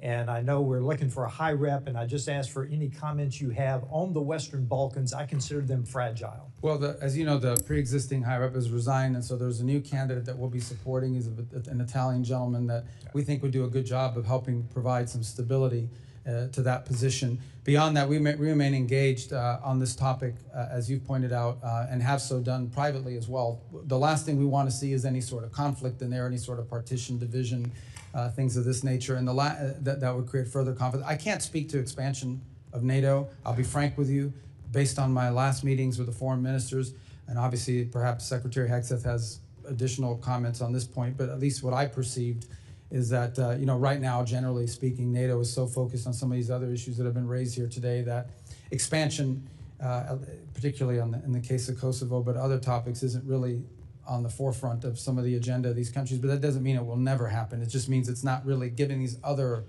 sort of friction points, it has not featured prominently in recent conversations with our NATO allies. Yes, Mr. Secretary, you look at the Western Balkans, there's kind of a hole there in terms of EU membership and NATO membership. So there is a lack of stability. With that, I have 30 seconds left. I'd like to yield to my colleague. Thank you very much, Honorable Congressman Self. I just want to finish with what I was trying to ask you, Mr. Secretary. Let's go to Colombia. President Trump just endorsed Abelardo del Espriella. We have information, sir, that there are forces preparing a major election fraud coming up in 3 weeks. My question to you is very clear. We need to send a message to the Colombians that they need to have free and fair elections. So are we prepared to say that whomever participates in that type of fraud process during the presidential election, can we sanction them with OFAC sanctions, canceling United States visas for them or for their family members? Look, I can't make that. I would say to you that we are going to be very forceful in ensuring that there is a free and fair election in Colombia and do everything within our power to ensure that that happens. Specifically, time's expired. Representative Dean is recognized. OFAC. Thank you, Chairman and Ranking Member Meeks. Welcome, Secretary Rubio. I want to take a moment to echo the sentiment about this administration. Under your leadership, we are going backwards. We're losing our moral standing. We're alienating our allies. Our status as the indispensable nation is in question. I had hoped that President Trump would have used you more. I had hoped he would have used diplomatic tools more instead of family deal makers. A prime example of where we have lost ground is the destruction of USAID. and the U.S. foreign assistance apparatus. Secretary Rubio, I agree with your stated intention to spend foreign aid effectively, efficiently, and aligned with American values. Your written testimony certainly paints a rosy picture of the State Department's progress in achieving those goals. I quote you when you say, every dollar we spend today is 100 times more effective, efficient, and aligned with the American interest than it was when President Trump took office. We know such huckstering is not the reality. Last year, a new and untested organization called Gaza Humanitarian Foundation was set up by Israel and the United States within a few short months to take over distribution of emergency food assistance amid catastrophic food insecurity and famine in Gaza. GHF had no track record of providing humanitarian assistance, and it relied on private subcontractors to transport the food, to provide food distribution sites, and then you saw the reporting. Hundreds of Palestinians, including women and children, were killed just trying to get to those sites. Secretary Rubio, can you tell us, can you tell the world how many people were killed simply trying to access those sites? Well, since Hamas killed them, you should ask what Hamas's role was. IDF soldiers shot some of them. No. Yes. Let me tell you the reason why food wasn't going in there is because the convoys were being hijacked by Hamas. I reclaim my time because propaganda ain't going to work with me. Well, it isn't going to work with me either, and what you're saying is propaganda. Nearly 1,400 people were killed, and that was as of last March. Secretary Rubio, why did the State Department approve the $30 million to GHF at a time when other well-tested agencies were there and able to provide distribution? Well, because one of those were in cahoots with Hamas. And we saw an incredible amount of the aid flow into Hamas's hands. Reclaiming my time, the aid was held up at the border by Israel, and you know it. You gotta fix your rules here. You can't even answer a question. You're not following the rules. You're very familiar with how this works. No, I don't. I never served in the House. This is a weird rule where you ask a question and I can't answer. Would you please add time to the clock? Nope. He's a comedy show over there. I'd say on the This left. is serious stuff. I agree. That's why Mr. I shouldn't have to answer questions about Mr. Rubio, shoes. according to public reporting, 9 counterterrorism and anti-fraud safeguards were waived to approve this. I wonder who specifically made the decision. I wonder, were you aware of this decision? I'm not asking you a question. And was there any written justification? I don't want an answer. You know why? Because now GHF is closed. It was abysmal. It was a legacy of disaster. Nothing about our investment, our taxpayers' investment seems to have been effective or efficient or in the interest of the American people. I would call that waste, fraud, and abuse. Moving on, I'm a member of the Appropriations Committee. I'm concerned that you're flouting Congress's constitutional power of the purse when it comes to foreign aid. For FY25, Congress appropriated and the President signed into law more than $690 million for international basic education. I don't need to tell you that investing in basic education is critical for empowering children, creating economic opportunity. It's also had a long time bipartisan support. You personally, as a senator, supported authorizing legislation, the READ Act. How much of this funding has been spent so far? I don't have that figure in front of me, but I can tell you we're not going to fund puppet shows. Can you get it for us? Yeah, I'll get it for you, but I'm going to tell you the number of puppet shows and all these other stupid things they were spending money on is going to be zero. Well, you supported the legislation. I didn't support the legislation to have puppet shows. Mr. Rubio, Mr. Secretary, the Trump administration will be remembered for rubble and rot. I had hoped you would have been able to distinguish yourself above that rot. I bet you hoped it too. Sadly, you have not.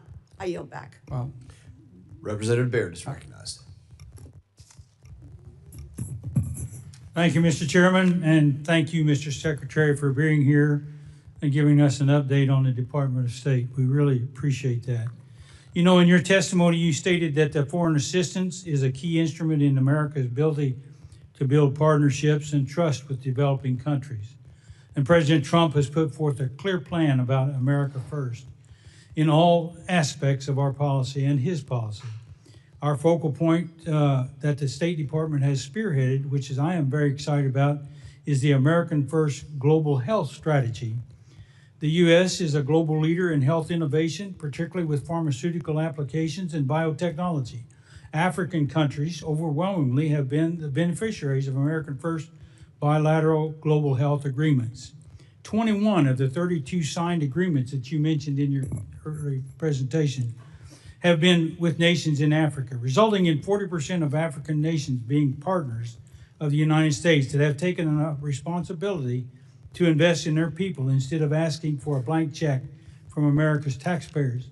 So I'm proud as a representative of Indiana to see that the drastic increase in domestic investments is innovative for global health problems and biotechnology. So can you walk me through the process for sending America's medical and health innovation abroad to assist with global health threats? And additionally, what plans does the State Department have to expand those global? Yeah, and let me just say, this goes right to the criticisms that I keep hearing from that side over there about us not spending the money because we got rid of a USAID program. USAID basically was a program, was a system that was completely devoid of our public policy. It operated almost as an independent State Department, and oftentimes USAID was operating in contravention and contradiction of what the embassy was trying to accomplish in the host country. And one of the complaints you would get from many developing countries is that they would get flooded with NGOs that were picked for them. These NGOs would then operate in the country without even coordinating with the government, doing whatever they wanted and pursuing what they wanted. And in some cases, it extended well beyond food and medicine. It extended to political interference and all sorts of other activities in these countries that were undermining the national interest and the credibility of the United States. Now, these compacts in particular are promising and exciting because they are government-to-government arrangements. No longer do we put money into a bucket and says, this is for vaccines, or this is for medical care, or this is for standing up clinics globally. We are doing it individually, country by country. And the reason why that makes sense is because every country has unique needs. Some country may need more help in some area than in others. But at the core of this arrangement that we're making with countries is their desire and our goal to ultimately help them build their own national health systems so that eventually they no longer are dependent on foreign aid in order to be able to conduct that. Some countries that may take 5 years, some countries that may take 15. It depends on which country. But that's the goal of the compact. And these countries are happy with the compact because for the first time ever, their government leaders have control over how the money is spent, where it's being spent, and it's being spent in a way that builds their domestic capacity inside of the country. That's a much better way to do it than to flood these countries with NGOs accountable to nobody, run by, in many cases, through a USAID program that was undermining our foreign policy in that country in many instances. Well, I appreciate that answer very much. I was really shocked to see where some of the funds were going in Africa, for example, through those the USAID and the USAID program. And I know that was not what was intended in the beginning. So thank you for taking care of that and making an effort to do that. Let me change to one other thing. During the Biden administration, the FSOs were evaluated in the service based on a meaningless criteria like DEI and woke politics. So this arguably drowned out the vital U.S. interest, like beating back the Chinese encroachment and advancing new technologies abroad.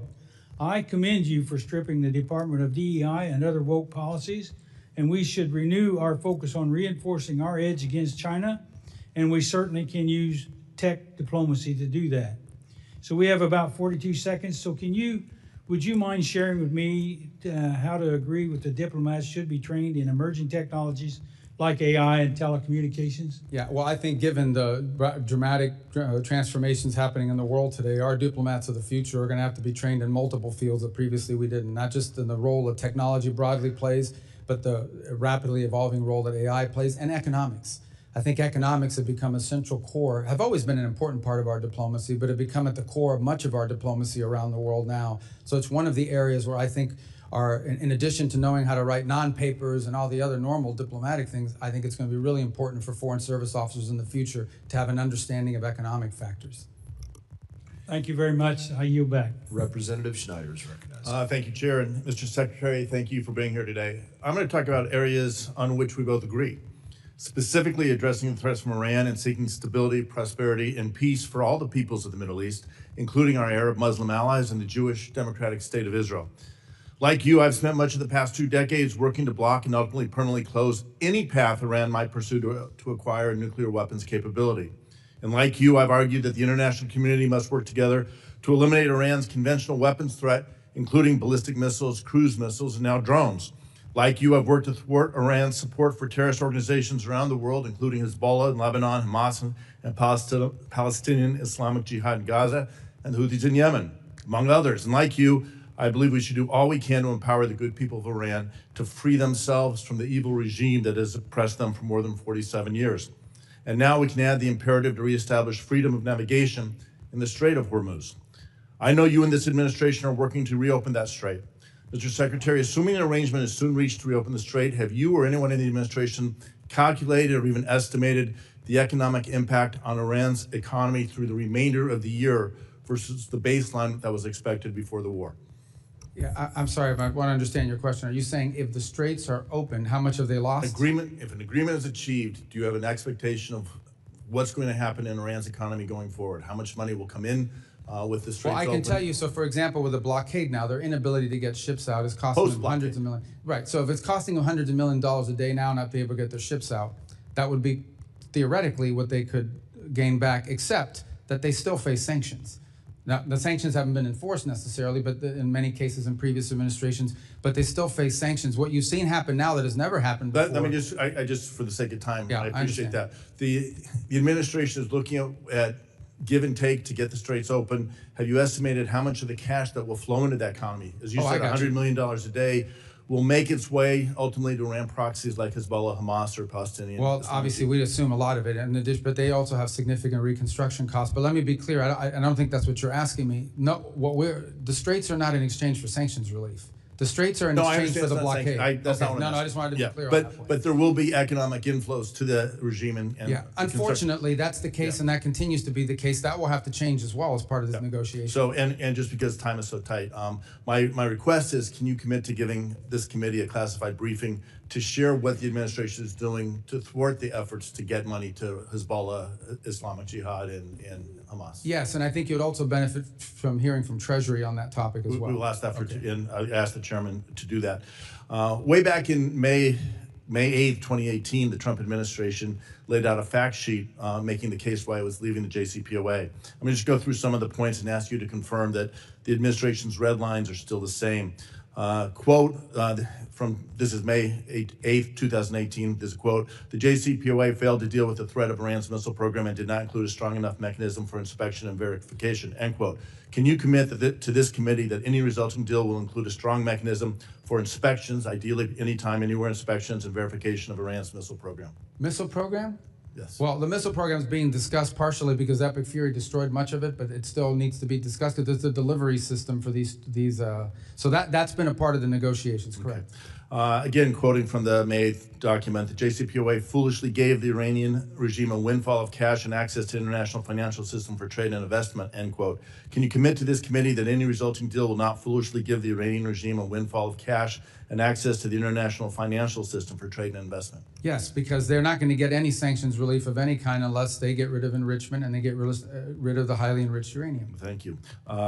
Third point, and I'm again quoting from the original document, the Iranian regime must never have an ICBM, cease developing any nuclear-capable missiles, and stop proliferating ballistic missiles to others, end quote. Can you commit to this committee that any resulting deal will cause Iran to cease developing its nuclear-capable missiles and stop proliferating ballistic missiles to others? We consider delivery systems to be a part of them having a nuclear weapon, which we said they'll never have. Right. And just because you have 40 seconds, again, quoting, quote, the Iranian regime must stop its threat to freedom of navigation, especially in the Persian Gulf and Red Sea. That was in 2018. Can you commit to the committee that any deal will cause Iran to stop its threats of freedom of navigation, especially in the Gulf? Not only can I commit to that, we won't even be able to enter negotiations until they do that. Okay. And finally, can you commit that any agreement this administration enters into will ensure Iran cannot develop a nuclear weapon? That's the whole goal here, absolutely. In that vein, and most importantly, can you commit to this committee that any documented agreement related to Iran's nuclear program will be brought before Congress as required by ANARA, which I believe you voted for? We will comply with ANARA. Thank you. I yield back. And thank you, Mr. Schneider, for letting me answer your questions. Representative Barr. I was efficient. This guy's. Mr. Secretary, thanks for the great job you're doing. Some Democrats are making the laughable claim that Iran is stronger today than they were before Epic Fury started because of the disruption in the Strait of Hormuz. You've seen the Trump derangement syndrome in the hearing today. Can you set the record straight on whether or not Iran is stronger today? Well, they have no Navy, they have no Air Force, they have no air defenses, they have they have massive destruction to the defense industrial base. They've lost a substantial percentage of their missile launchers and of their drone launchers as well. They're not benefiting from the straits being closed because the blockade is keeping them from hundreds of millions of dollars a day in revenue. They've had their ships seized in the Indo-Pacific. Their leadership is fractured. They have hyperinflation. Their currency is worthless, and they're having trouble making payroll. I guess other than that, they're doing well. Thank you. Do you believe that keeping the credible threat of kinetic military force on the table and the president's willingness to use such force is important to your diplomatic leverage? Yes, because unfortunately we are dealing with a group of people that don't understand anything but that. And so the resolution that's on the floor in the U.S. House this week would do what to the U.S. leverage?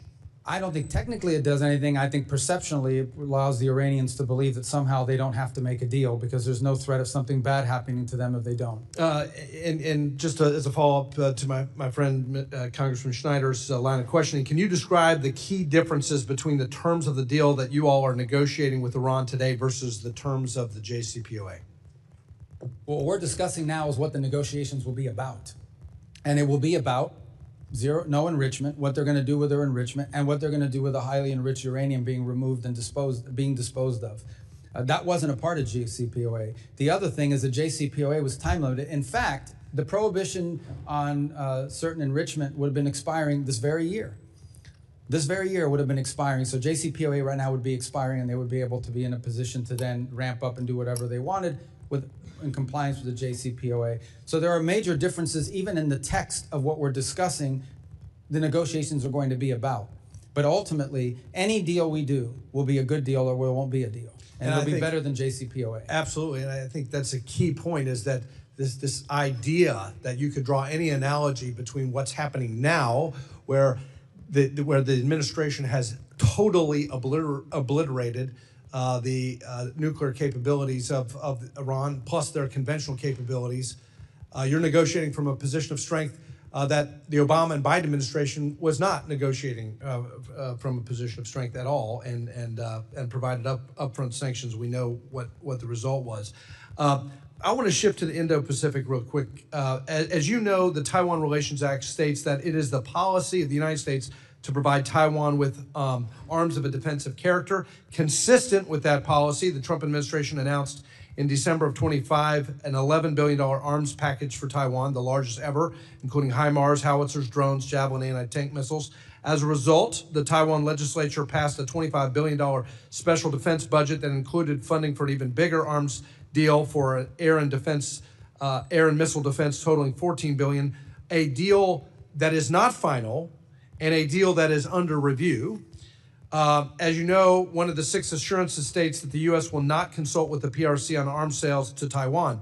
Now, you've heard this. Critics of the administration have alleged, the media has alleged, as a result of the Beijing summit, that President Trump's recent meetings with Chinese leader Xi in Beijing not only paused Taiwan arms sales, that's their term, paused arms sales, but also violated the assurance that the U.S. will not consult with the PRC directly. Can you clear the air on this? First of all, the $11 million in December was the single largest arms sales ever to Taiwan. It was more than happened cumulatively under 4 years of President Biden. And in fact, I recall that for 6 years, President Obama offered $0 to Taiwan during his presidency. So it was such a big deal, by the way, that the Chinese reacted to it with really hyper activity in terms of military exercises around Taiwan. We don't consult with the Chinese on these arms sales. We're aware of their position. They talk about it all the time, and I don't need to tell you, it wouldn't be breaking news that they're not in favor of these arms sales. They raise it, but they are not negotiated, and they're not consulted. That second deal, the $14 million one that's currently under review, and that would not be unusual for something. So that's not a pause. That's not a pause. That's under review, and we've already done an $11 billion deal. Just did one in December. Right. So I think the mischaracterization of this as a pause doesn't reflect the administration's commitment that they've already made on the $11 billion deal. I yield back. Yeah, correct. Representative Barra is recognized. Thank you, Mr. Chairman. Thank you, Secretary, for being here. I'll admit that I was hesitant and skeptical and did not support the actions that took place in Venezuela. I also will admit that thus far it's working out better than I would have expected. And long-term stability, if we can create a better life for the Venezuelan people, is a good thing. If we can reduce a threat in our hemisphere, that's a good thing as well.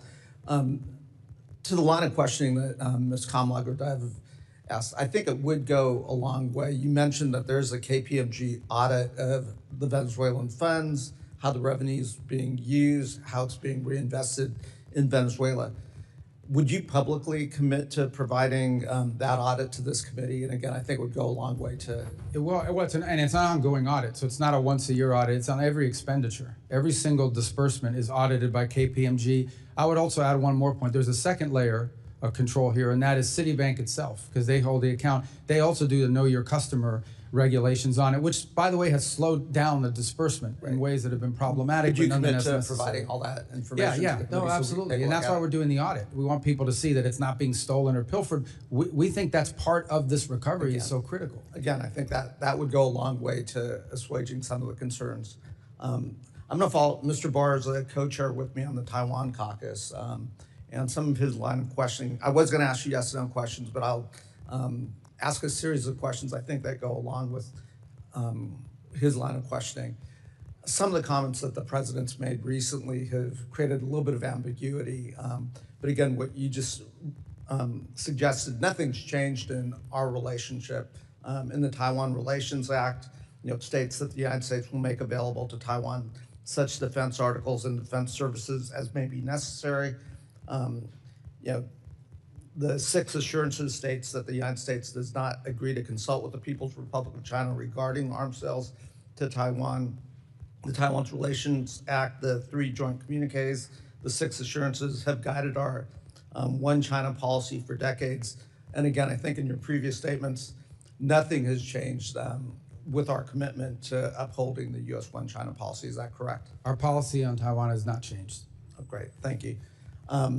Switching over to something that the administration's put a lot of focus on is our critical minerals, rare earths, developing our own capacity. I was supportive of the Mineral Security Partnership, now the Forge Act, working with our allies, super important. Work with Congresswoman Kim on the Dominance Act, which passed out of this committee, which I believe will be coming to the floor on suspension, hopefully on Monday. I think this is a strong bipartisan piece of legislation that supports a lot of the goals of the administration. It does, create redundancy and, not a reliance on China. It does help build refining capacity. It helps reinvigorate a workforce. There's a bipartisan companion bill in the Senate. I do think this would go a long way to achieving national security goals for the United States and is a good piece of legislation, and certainly would want you to take a look at that. I will, and to be more consistent on this topic, on the critical minerals, literally every engagement we have, every country in the world is now discovering they have critical minerals and rare earths, even though they're not that rare. That's the mining part of it. The second part of it is the processing and refining. We need to have that capability built too. And we're trying to create these global alliances to do that so that we're not overly dependent on these one source, particularly China. Right. And third piece of questioning, I recently was in Korea meeting with the new Korean president. Lots of conversations taking place with the Koreans.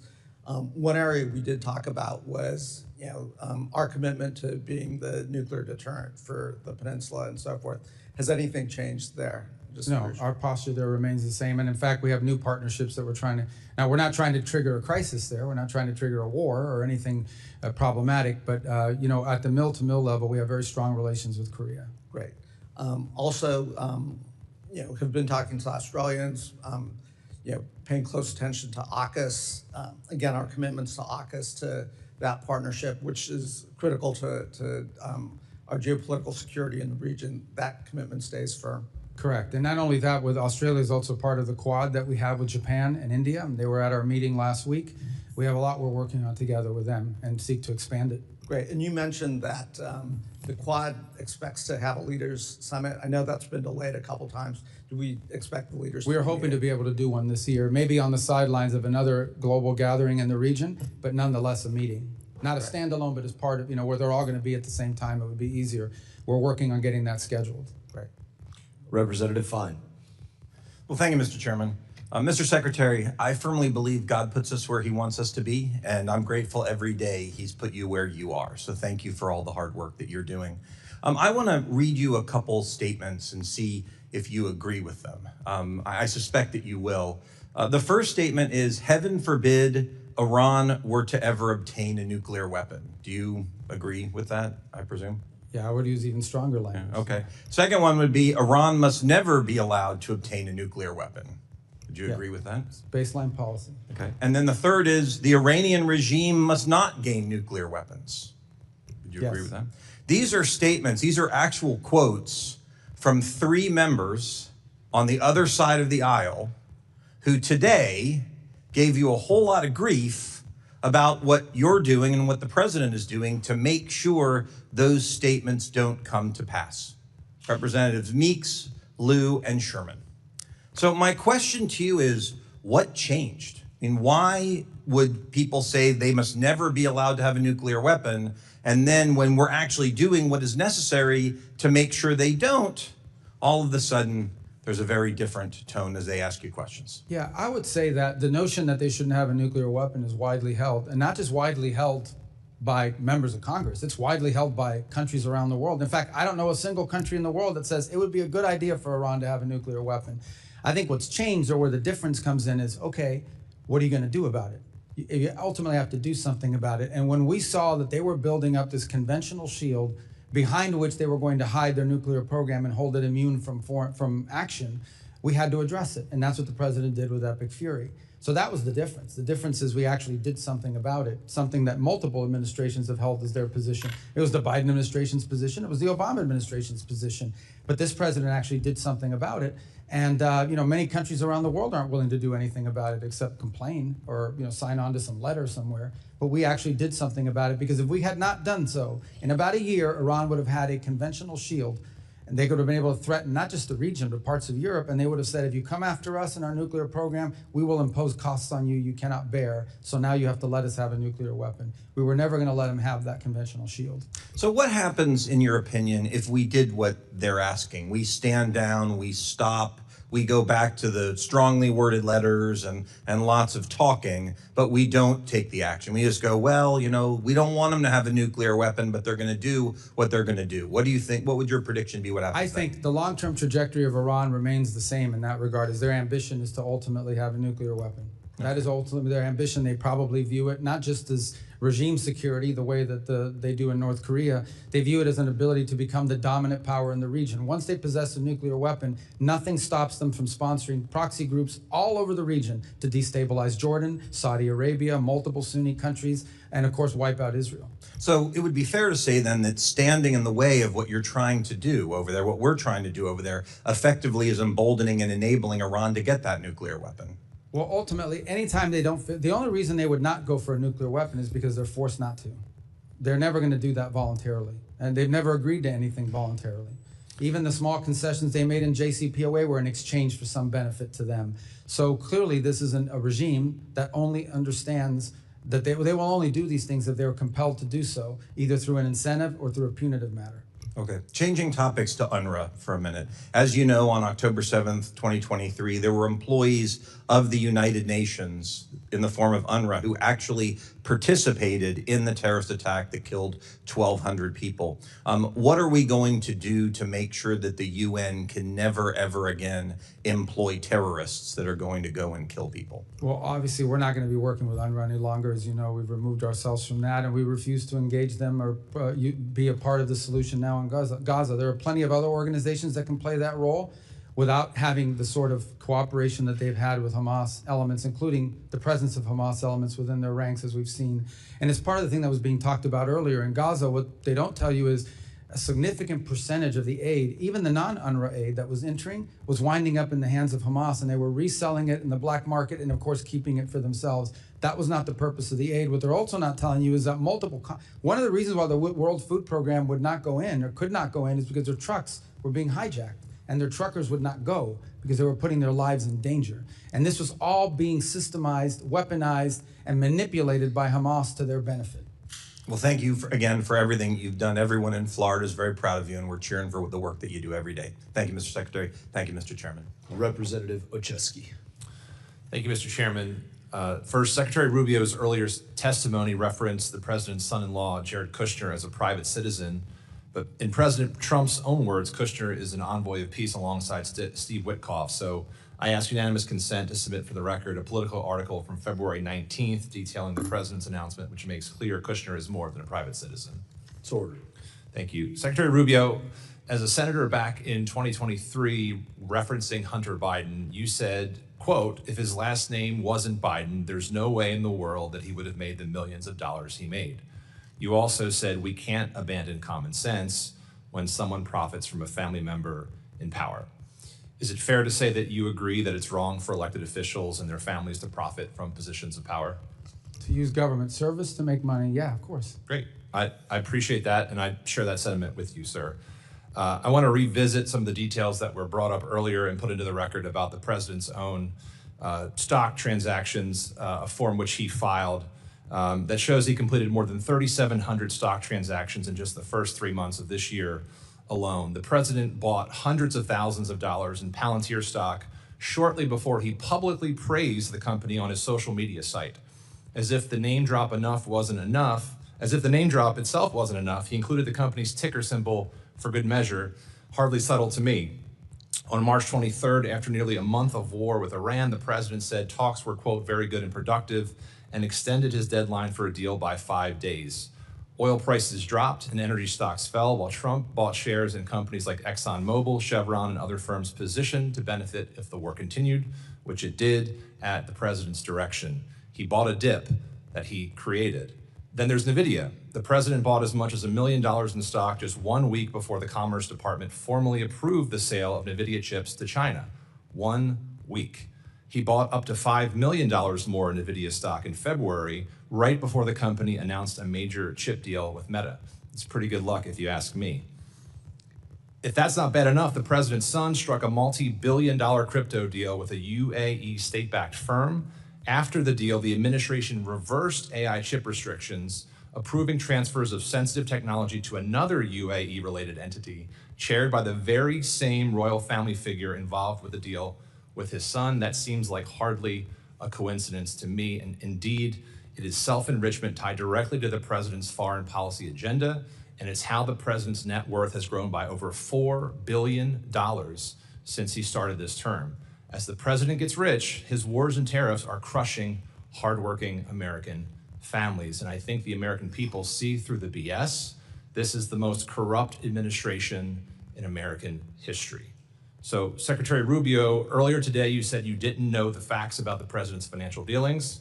I'm happy to share them if you want to see it specifically, but having run through that, now that you do know, would you agree, and do you have concerns about the fact this administration is in fact profiting from their position of power? Well, first of all, what I said is the information you guys were putting up, including on this board, first, that's not in my purview as in the Department of State, and these are things you're producing. I don't know if they're accurate or not, but let me just say this. I've been in every foreign policy and national security meeting for the most part this administration has had. Not once, not a single time have I ever seen even the hint or the indication that any of the decisions being made are for the financial gain of anyone in the administration. Those are my observations. That's what I can speak to.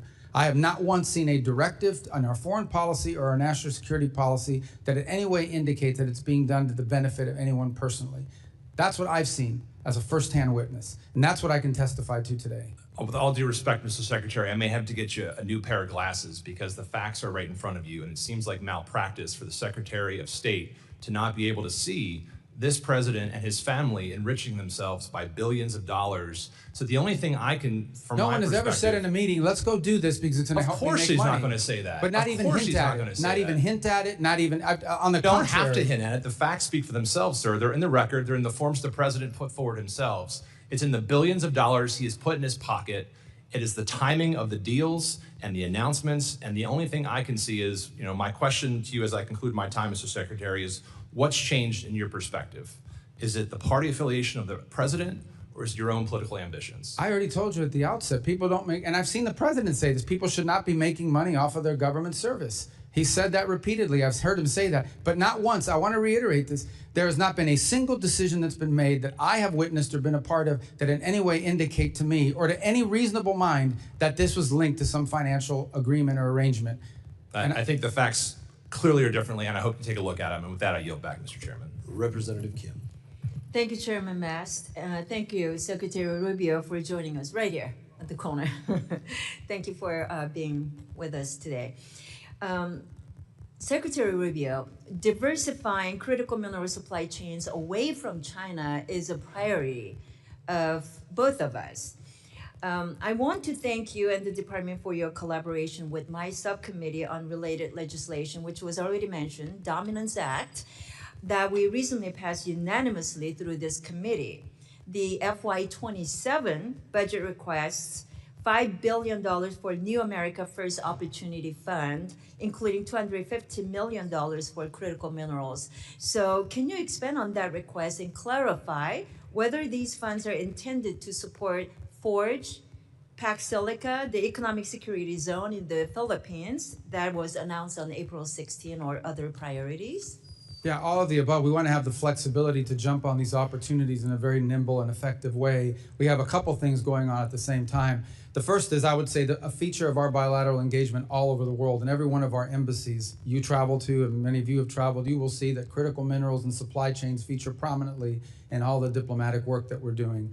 And we're actually having countries approach us and say critical minerals should be a part of our agreement and our relationship because they want to see those resources used to the benefit of their people in a responsible way. The second thing is we hosted this ministerial we followed up on, in which we brought together dozens of countries from around the world who are all agreeing to this compact that we're going to cooperate with one another, not just for access to the minerals, but for access to the refining and processing capability that turns those minerals into useful parts of our supply chain. The third on Pax Silica is very focused on the specific supply chain critical to the growth in AI and what you'll need in order to power AI in the 21st century. And when you point to the Philippines, that's a very creative opportunity in which there was this land that they control, that's in the government there actually used to have a military presence on it by the United States. And now that's going to be turned over as an innovation zone for this entire ecosystem. And we want to be nimble enough to be able to jump on these opportunities. Sometimes present themselves outside the regular, earmark process or the regular financing process, appropriations process of Congress. We don't want good opportunities to pass us by because our competitors around the world are much more nimble and able to move much quicker, and we've lost opportunities in the past because of that. Thank you very much. This is exactly why we appreciate working with the administration and the priorities in this breaking that critical mineral supply chain from China. So thank you. In February, the administration released its long-anticipated Maritime Action Plan that rightly focuses on reindustrializing American shipbuilding and reducing reliance on Chinese-built ships. The plan notes but does not focus on the need to work with our international partners to address the short-term gaps in our shipping industry. My international counterparts have noted that absent a Ministry of Industry, they are unsure whom to engage on the U.S. side for international shipbuilding matters. So, Mr. Secretary, do you agree that the State Department should be the primary point of entry for these discussions? And if so, which office within the State Department should lead that? Well, I'm not prepared to claim that as belonging to us, but I certainly know that our Economic Bureau will play a key role in it. Maybe it's better positioned in commerce. Potentially, the Department of War will have a role to play in this as well, because some of this involves shipbuilding for our Navy. I can say that in the case of Finland, we're entering into that agreement on the icebreakers, which will help.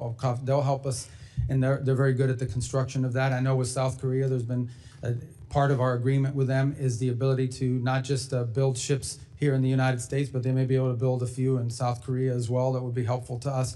So we are looking to this. Unfortunately, what has happened in the world is that the capacity of other than China, very few countries have invested heavily in their shipbuilding for a long time. That's an industrial capacity that's been lost because they've been subsidizing their industry and producing it at has such a high rate. So that's one more thing that we need to reindustrialize to the broader world and ultimately, hopefully, to the United States and our shipyards here as well.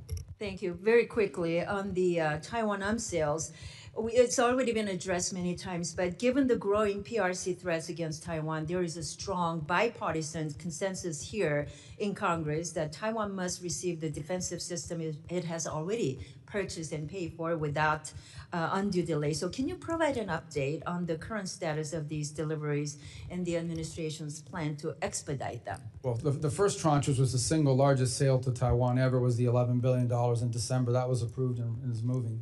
The second is, I think, the $14 billion one that is still under review. And it's under review for a variety of reasons that don't necessarily just include Taiwan. It includes the availability of the stocks in the short term. We have to balance that with our own procurement process. So it's a normal to review it's a large sale. I mean, it's not small. It would be the biggest one ever. And I just remind everybody, the $11 billion we did in December, I believe, was more than was sold to Taiwan the entirety of the Biden presidency. And that just happened 5 months ago. Representative Moskowitz. Thank you. Thank you, Mr. Chairman. Thank you, Mr. Secretary, for being here today, and also thank you for staying until the end so all members can ask questions. A lot of secretaries don't do that, so thank you for doing that. Tell me that was an option. Take that up with the chairman. I want to talk, you went through a list of successes for the administration, one of which was the Shield of the Americas, and I know I thank the administration for creating the Shield of Americas and sending Kristi Noem out of the country. I want to focus on Iran for a second. I think when we talk about success, right, success is Iran is no longer pursuing nuclear weapons. Success is that the uranium they have is gone.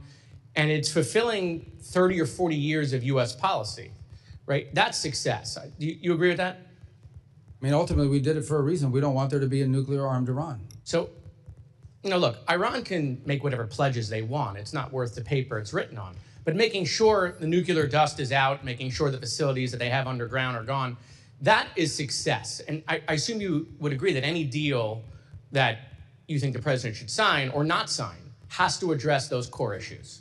Absolutely. So the removal of highly enriched uranium is an irreversible step. You remove it or you destroy it, it's not there anymore. On enrichment, those are limits, but if you're not inspecting it, they can always violate it. And as long as they have the equipment and the know-how, they could always violate it in the future as well. So that would have to be, that's the one that would have to be monitored. But the enrichment you could verify immediately because you either have it or you don't. Yeah, and for me, I think you have to dismantle what's there and you have to get out what's there. I think that's the most critical piece because, Iran has survived multiple administrations. That's their whole goal. Their whole goal is just run out the clock. They've run out the clock previously. And so the idea that they'll pledge to do something in the future, I just don't think we can trust that. Once we pull away the military, once we move on to another topic, their pledge is kind of irrelevant. Getting what's there removed, I think has to be the most important thing. Otherwise, it's hard to convince, I think, the American people that it was worth the success. We talked a lot about critical minerals. I think the administration is doing a really good job on critical minerals, these rare minerals that we need for our military, for technology. But I don't think the American people understand how important it really is and what China is doing around the world. I mean, do you think the administration could do a slightly better job on educating the American people why this is so important and why they should care about that? Yeah, I think we all need to do a better job. And I started talking about this issue when I was in the U.S. Senate, but frankly, it's not sexy. You have to explain it to people because they have to understand that you can build the greatest car in the world. You can build the greatest plane in the world. You can build the greatest weapons system in the world, and you can build the greatest technology and infrastructure in the world. If it's missing one little thing, one chip, one element that you need to build it, if it's missing that, the whole thing doesn't work. You can't do it. Yeah. I think back to the magnets that are critical to the cars, and when the Chinese cut us off and the world off of those magnets that they were producing for cars, no, I wasn't even that conversant in the issue before it happened. So I think there are vulnerabilities like that. We've mapped out those vulnerabilities. I would agree. I think this is going to require a sustained public campaign to tell people when we talk about critical minerals, what we're actually talking about and why it's important. And I think that's right. And I think people don't understand exactly the long game that China is playing. And I think it's important for U.S. foreign policy around the world. Mr. Secretary, the war in Gaza is all over my algorithm, all over my feed every day. But what's not on my algorithm or anyone else's algorithm here or the kids in college? There's nothing about the Ukraine-Russia war. about the hundreds of thousands of people that are dead in that war, or the 25,000 people that were kids that were kidnapped, or all the kids that were killed in that war, the terrible images that exist in a real war. Why is it, do you think, and is it the Chinese again, that, you know, the algorithm is full of what's going on in the Middle East, but the Ukraine-Russia war, nothing. No images, no stories about the kids, no stories about the hundreds of thousands of people that are dead. Yeah, I can't speak to the algorithms and what those systems are doing with regard to that. I can tell you that in addition to what you just mentioned, I do think that, this is my observation, this war has now lasted longer than the Second World War. It's, I don't want to use the term stalemate, but clearly both sides are trading a kilometer for a kilometer, an incredible death rate. The Russians are losing 5,000 soldiers a week, which is a crazy number. And the Ukrainians are losing people too, but not nearly as many are at the rate. It's sort of a stalemated, stagnated fight that now I think threatens to escalate because we're seeing these deep strikes into Russia and deep strikes into Kyiv. And I don't want to cut you off, Mr. Chairman. Mr. Secretary, I have only 9 seconds left. Cuba, real quick. Thank you guys for indicting Raul Castro. I wish it would have happened years ago. The Cuban people deserve to be free. The time has come. I'd love just to give you a minute or to talk about what you see for that island in the coming years. And just to be clear, we didn't indict Raul Castro. A grand jury in South Florida indicted him, and then Americans indicted. Yeah, no, but I know what you meant. I'm just saying I want to be clear. It was done through a grand jury. It wasn't. I've spoken to this a few moments ago as well. We'd like to see a better future in Cuba, one in which the Cuban people have something that looks like the way every other country in the Caribbean lives. The impediment there, unfortunately, is this military conglomerate that controls 70% of their GDP, and none of its revenue translates to the Treasury, and therefore doesn't translate to the benefit of the Cuban people. So we're open to an arrangement that allows that process to begin. They're the ones that have been recalcitrant. In the meantime, we're prepared to provide humanitarian assistance to the people of Cuba, so long as it's distributed by non-governmental organizations that are trusted, like Samaritan's Purse, Caritas through the Catholic Church, the UN, others. But it can't be stolen and wind up in the Gaesa dollar stores. That can't happen. Representative Zinke. Thank you, Mr. Chairman, and Mr. Secretary, always great to see you. And just to change little topics where it isn't Ukraine or Venezuela or Cuba or Taiwan or one of the big ones, Congress passed a U.S. Foundation for International Conservation in the 2025 NDAA. It passed with wide bipartisan effort. I think you probably voted for it. But as you recall, what it was really an effort to have a public-private partnership to remove anti-poaching and cut off the funds for terrorist organizations in Africa, primarily, and you know the list. But I'm concerned, obviously, on it because per the law, it said that State Department was going to establish the board in consultation with Congress. Before, and the money's already been allotted, there's a lot of money in there, and I just recently came back from Africa, and it's happening every day that the poaching activities are again funding the terrorist organizations who are going out. And what I'd like is a commitment from the State Department to move forward on appointing the board, because at the end of the day, nothing can happen until the board meets to unleash the leveraged private dollars, which are, I think, 2-to-1 ratio.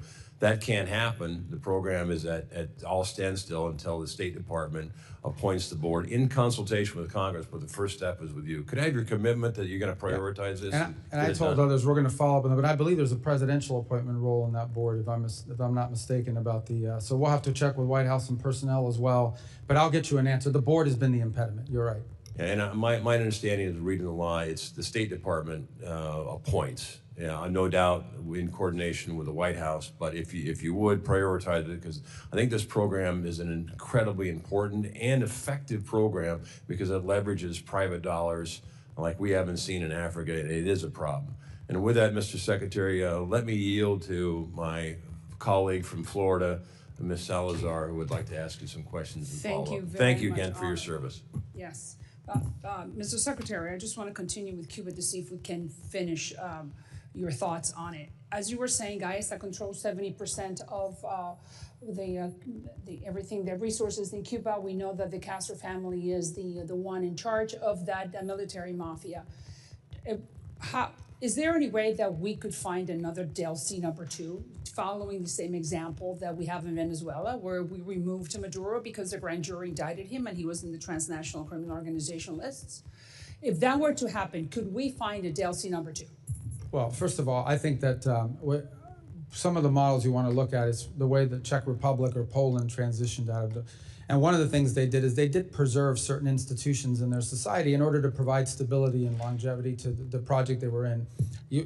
But we understand that there are no institutions in Well, Cuba. I think you're asking me to identify, is there specific individuals in the Cuban government? I think there are specific, maybe technocrats that you could work with. And would you I think be it's a little okay- harder when you get higher up because of the ideological bent that some of them have. And I agree with what you're saying. People that are not, their hands are not full of blood.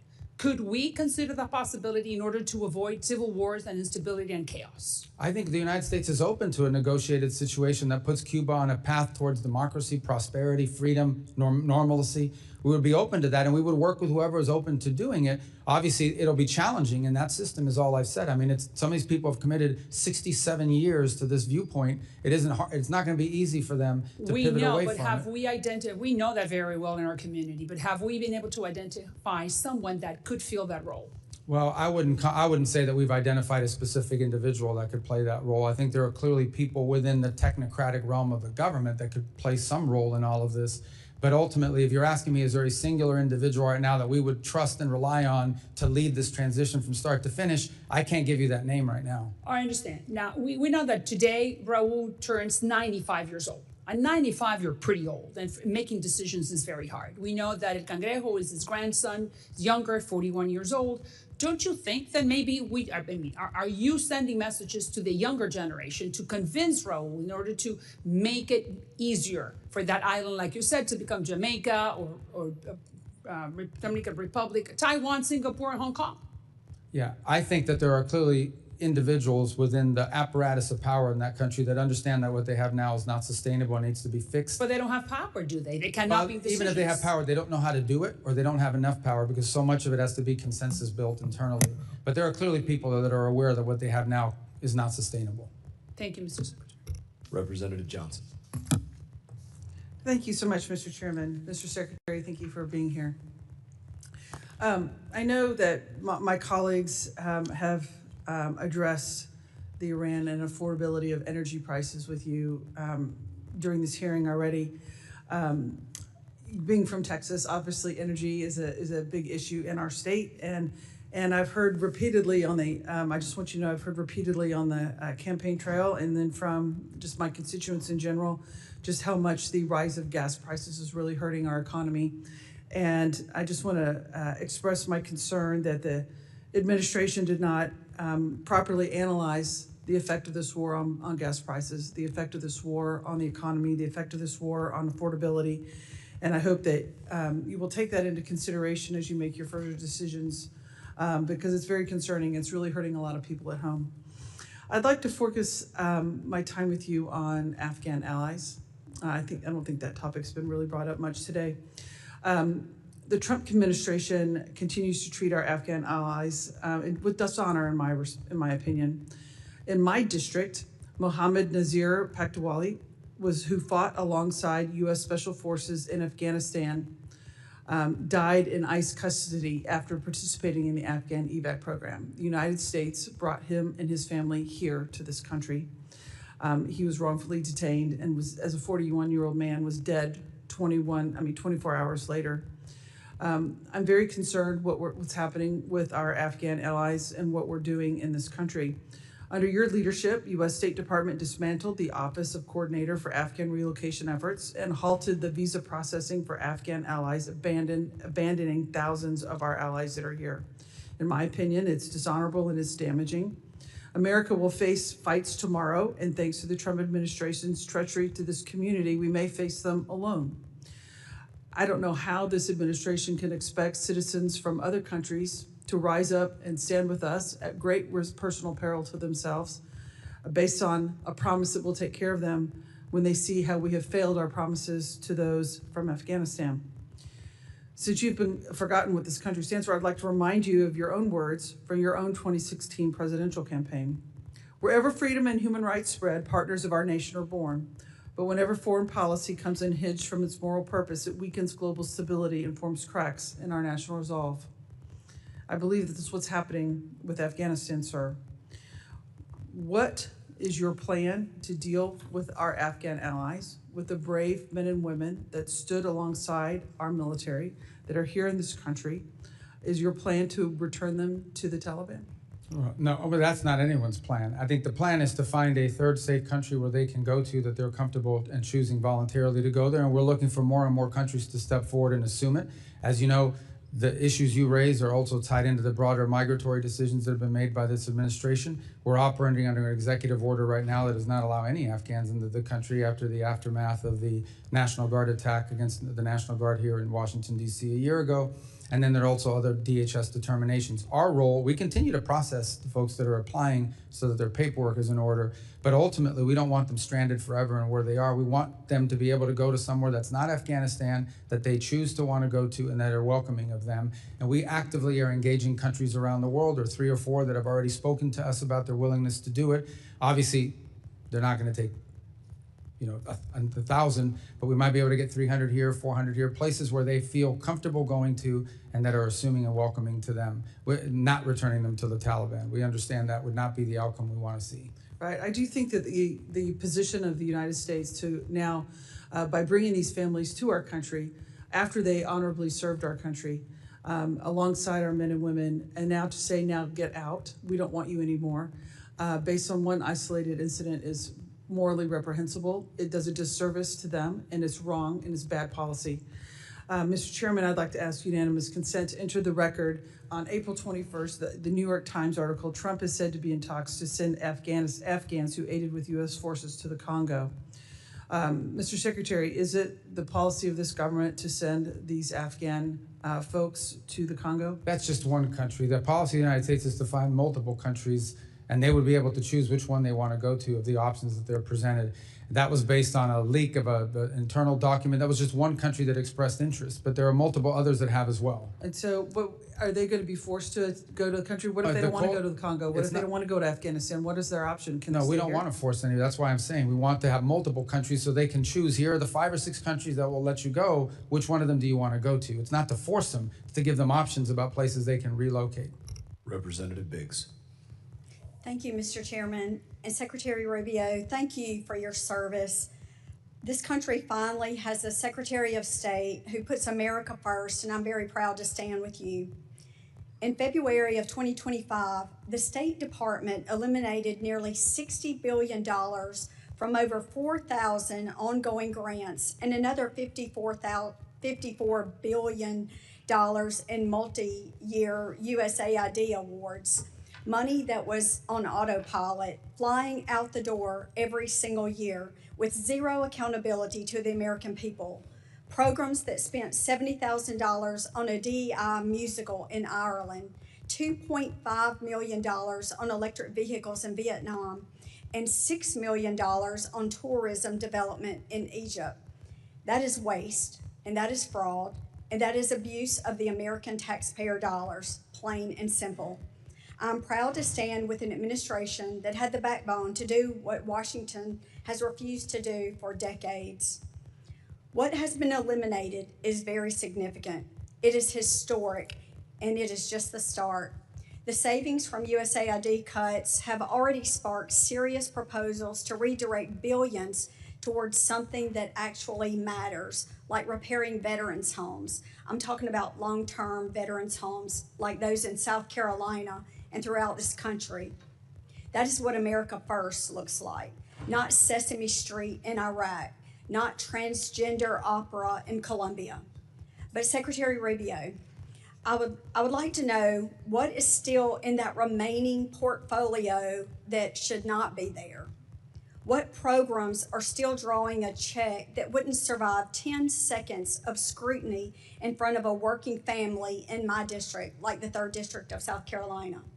And how do we complete the mission of putting America first in every single line item of this budget? Because I can tell you, the people in my district are not going to accept it. They are tired of hearing, well, we got most of it. What is your commitment, Mr. Secretary, to finishing the job? Yeah, well, it's happening already. So USAID no longer functions. There is a USAID, but it's largely now operating as a wrap-up and wind-down operation. So that's what's happening in USAID. we took all the programs that were worth preserving and all the programs that were worth doing, and they're all under the State Department now. So you have the State Department is conducting foreign aid and foreign assistance within the context of the criteria that we've created, and those are outlined in this year's budget request. And then there are legacy programs that we did not bring over to state that are still at USAID, some of which may not be operating any longer, but are tied up in litigation. They claim that they're owed money. They got a judge trying to get us to pay them, or if not, there's wind down costs in unwrapping those programs. They're not active programs, but some of them are under active litigation because the NGO is suing the government, and a judge is saying, well, you may have to pay them, so make sure you preserve the money until I rule on it. So those may take years to clear out. They're not active programs, but they're involved in litigation. But those are under the USAID portfolio, not under state. And I no longer am the acting official at USAID, and that's being run through the Office of Management and Budget. Well, thank you so much. I appreciate the work and the efforts that you're doing, and I know our taxpayers in my district do. And with that, Mr. Chairman, I yield back. Secretary Rubio, they've called our votes, but we have this last row of individuals to your left. Do you think we have time to work through them? Yeah, we can't. I have to go to the Senate in a little while, but I'll talk fast. Thank you. Representative Moylan. Thank you, Mr. Chairman. Secretary, thank you very much. We've been talking regularly. I appreciate all your interest into the Indo-PACOM. And last time we were out here at the hearing, we spoke about the importance of establishing a passport issuance office in Guam. And as you know, residents in Guam must have their passports issued from Honolulu, which creates a huge barriers in emergency situations. So I want to thank you again, your staff, for working with us on this issue. And can you briefly say, touch on where we're at with this process of establishing the passport issuance office in Guam, please? We are on the status of it? Yes. I think we're working on trying to do it. We'd like to do it. I think there's, we may have news for you on that in a couple weeks as we're going through our review of our visa offices around the world. And it's part of our consolidation efforts is to free up resources for other places where it may be more useful. So I think we'll have news for you in a couple weeks if you just bear with us. It's quite exciting. Thank you, Secretary. And last year, I introduced a bipartisan Clean Pacific Act with Rep. Case, Radaragan, and King Hines to establish Pacific Islands Counter-Narcotics Initiative to assist partner nations with counter-drug interdiction efforts. This year's budget request contains strong support for INCLE and outlines the strategic priority disrupting U.S. inbound illicit drug flows, especially fentanyl, meth, and cocaine, and expanding U.S. advantage and access in regions critical to the national security like Indo-PACOM. Can you speak how the State Department is working with partner nations in the Pacific to combat narcotic trafficking in the region? Absolutely, and our Department of War partners and our DHS partners are also involved in that effort. And it involves two things. Number one is allowing us, in some cases, to cooperate with them, to work alongside them in this work. And the other is building their domestic capacity so they can have better awareness. Some of it is domain awareness, radar systems. In other cases, we're providing that to them, the intelligence that they need to action. The third is training and equipping, which obviously is a key part of being able to take on these groups. The challenge with these transnational groups is that in some cases, they have more money and better weapons than the actual host government. It's been a problem in place after place. But as you've seen more recently, Guatemala's now entered an agreement with us. We're cooperating very closely with Ecuador. El Salvador has been there from the beginning. We're hopeful that we can increase our cooperation under the new administration in Honduras. So I think we've made good progress in that regard. Thank you, Mr. Secretary. And how do you believe Guam and the other territories can leverage their strategic location for promoting foreign policy interests in the Indo-Pacific? Well, a couple of points. Obviously, number one is many of these, as a domain awareness, just from a geographic perspective, the ability to be there allows you from the military side to be able to station forces, but also allows you to do more activities regarding the safety of navigation, the freedom of navigation, domain awareness to control, to support that, the safety of undersea cables that are increasingly under threat from being disrupted. There's a whole host of areas, illegal fishing. There's a whole host of things of cooperation that we could reach, and that the Pacific Islands are geographically prime located to really help us. And we've given them more attention. We've been more engaged at a bilateral level than we've ever been with Pacific Islands. Thank you, Mr. Secretary. And final question. In the recent years, we've seen malign influence grow in the Indo-Pacific and threatening the stability of the region. How is the State Department responding to the increased CCP-related funding and police training across the Pacific? Again, it's a topic that we're raising with our partners, but first on awareness. It's not just in the Pacific. We've seen extrajudicial, extraterritorial efforts on the part of the CCP in multiple places around the world.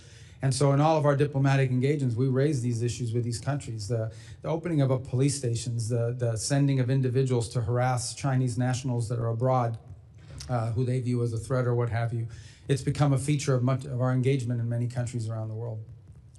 Mr. Secretary, and Mr. Chairman, I'd like to yield my last minutes to Rep. Salazar, please. She's got this thing rigged. Her time, that's great. It's 5 minutes. I know, I understand. So, okay, so let's continue then with the Cuba issue and with the Venezuela. I was asking you earlier today that Venezuelans have a desire to have free and fair elections. So we know that we are in the country, that we've liberated them, but the big question is it, and you answered me partially. I just wanted to give you the opportunity to finish. Why can't we just establish and send the signal to the Delcy group and to all the Maduro people that were cooperating with the Maduro regime that are still in power because of Delcy? Why can't we just send a clear message that elections will be coming, let's say, December of 27, beginning of 28? In that way, I think the rule of law will start. They will have the impression that the rule of law will be established. Yeah, I think that impression's been clear. I mean, the Venezuela that everyone wants for the future is not possible without free and fair elections. They have to understand it's been a feature of all of our engagements with them, and it continues to be. I'm not sure it would serve that purpose to announce a date certain, in a public forum, because the conditions have to be in place. It's not just about saying I'm going to call elections in December or January. It's about, is there a free press? Are political parties able to organize and operate? That has to happen too. And we agree, Mr. Secretary. Your time's expired. All right, your time's expired. Mr. Chair, we do want to get through multiple members and get to Mr. Miller, so if you could go as quickly as you can before votes. Thank you. You spoke about the 60% enriched uranium. Iran also has significant amounts of 20% enriched uranium. The more difficult part is to go from 5% to 20%. What is your view in negotiations of the 20% uranium? Well, I've used the term highly 60% because that's the one that clearly has. I mean, even 20%, you could argue, not that I claim that they are, but you could argue they're being used for medical isotopes and things of this nature. But 60%, there's no reason for it. The only way you get to 60 is because you're on your way to 90. But the term we actually use in the talks and in everything is highly enriched uranium. So it would be correct. That would cover the 20, correct. Okay, very good. Thank you. Well, listen, I want to congratulate you for the impressive job you're doing for the American people. My only critique would be that we need to hear more from Marco Rubio. President Trump is obviously in a class by himself, but you're the best communicator in the administration on complex foreign policy issues. I was in the room with you in Munich, so I know you wear a lot of hats. There's a lot of memes about you, but please continue to be as vocal and upfront as you can. A question I have about is expeditionary diplomacy. I had the privilege of serving as a State Department officer in Iraq during the Iraq surge. I had twice passed A100 classes and had offers to be FSO, but I actually came in as a 3161 hire at the time because the State Department did not have a capability for expeditionary counterinsurgency. This is something I've been working on with former Ambassador Ryan Crocker to both develop this capability, look at something like a State Department Reserve Corps, and also as a legacy of Benghazi, there has been, because of the politics around it, there has been sort of this mindset set in that we can't take any casualties amongst State Department officers. We need to have people in the State Department that can push out and can serve. And I wish if you could speak to the American people and to State Department officers about what your view is about a more expeditionary function. It's a concept we're very interested in, and I know you're interested in it as well. And just I can put it in simple terms, it's basically the ability to deploy diplomats in a place where we may not have an embassy and we may not have all the trappings. Obviously, diplomatic security and others get concerned because in their mindset, the risk factor should be zero. They don't want anyone being harmed. But I think the point you're raising is there are some instances in which you will take some risks. People know they're signing up for a risky proposition, but it's a high reward for the country if, in fact, they're successful. So we're interested in the concept. We obviously have to work through our system to make sure we can align it and create something that's functional. And I'd love to work with you on it because I see the promise in the concept for sure. And it's a concept that's existed in the past. And thank you, just finally, and being mindful of our time considerations. I think you guys have done an amazing job of needed reforms and bringing USAID under the province of State Department and certainly de-wokifying some of the nonsense that was going on. We still do have a lot of great State Department officers out there that are very proud to serve our country, and under your leadership, I do talk to some of them from time to time, and they do have some worry and some questions about the overall direction of the institution. So I'd just like to give the ability in the context of this budget request you're making to Congress to sort of sum up your thoughts and the vision of our current State Department officers for the future. Yeah, I think for the futures, we're trying to empower our we're trying to empower our embassies through our regional bureaus around the world. We want them to be the center focus of how we conduct foreign policy because they're on the ground. Too often in the past, foreign policy was mixed between, or diplomacy was mixed between the regional bureaus, and then you had these functional bureaus that had a worldwide mandate on a topic, and they ended up crashing into each other. Now what we want is to truly empower our ambassadors and the people in the field in these embassies that are on the ground every single day. We want decisions to be driven from the bottom up, not from the top down. Some of our best ideas come from the cables that are coming out of the field and back to us. And we want regional bureaus that are empowered as well. To be able to coordinate all this when the lines cross between different countries in the same region. We're also encouraging greater regional integration. So for example, our Western Hemisphere ambassadors are now all are about to start a monthly conference call so that they're all coordinating with each other on regional affairs. These are the kinds of things that we're trying to encourage, but ultimately what we want is a State Department whose foreign policy is driven by the national interest and understands that first and foremost, you have to define what's in the national interest and you have to pursue it in a pragmatic and effective way. That's what we want our diplomacy to be about. And I think some of that mission had been lost. And that's why multiple secretaries of states before me had tried or wanted to reorganize the State Department and weren't able to do it. I'm glad we did, and I think it's gonna get stronger every year under this new organizational scheme. Thank you very much, Mr. Chair. Yield back. Representative Luna. Secretary Rubio, thank you for being here today. I was wondering if you could let me know if you are familiar with the name of Neville Roysingham. Yeah, he's I think an American millionaire living in China who's funding all of these left-wing radical loons. Correct. When you were on Senate Intelligence, you had actually sent a letter encouraging the Department of Justice to look into him for a FARA violation. For those people who will see this clip later on the internet, can you just briefly explain what FARA is? It's the Foreign Agent Registration Act, and it means if you're operating on behalf of a foreign country, you have to register and declare yourself as such. To provide some context for those looking at this, Mr. Singham's in total given $1.3 million to an organization called Code Pink, as well as over $278 million to various nonprofits since 2017. Secretary Rubio, it's in my opinion, observing what's been happening on both sides, really contributing to the political divide in this country, that many countries are engaging in influencer operations to include psychological operations on the American people with the intent to undermine not just our foreign policy from the administration's perspective, but also to pit us against one another. Would you concur with that statement? There's no doubt, absolutely. Are you aware of any countries in particular that are currently engaging in this? Well, I don't think there's any doubt that we see evidence of it from the CCP. We've historically seen some of it as well from Russia historically in the past in a different way. I think you're starting to see some of it from Cuba, and I think some of these are linked with one another. In fact, that group that you just mentioned actually traveled to Cuba, stayed at a very fancy and expensive hotel that is sanctioned, and I think are now being looked at by the appropriate officials to see if they violated U.S. law in the trips that they're taking. But there's no doubt that when you have people showing up with pre-printed signs 24 hours after Nicolas Maduro was arrested and extradited to the United States, that's not an organic movement. Someone's paying for that. I think one of those organizations would be the National Network on Cuba, which is a pro-communist, anti-American organization comprised of dozens of member organizations to include Code Pink, the Communist Party USA, Democrat Socialists of America, Socialist Worker Parties, and various organizations to include Armed Queers of Salt Lake City, which Tyler Robinson, the individual who murdered our friend Charlie Kirk, has loose ties to an association with at the time of the assassination. I just want to point out that from my perspective and in talking with you personally, I can see that you are very much of the mindset of peace through strength, but also pursuing peace first before you hit people with a big stick. So I appreciate that perspective because it is refreshing and not common in Washington, D.C.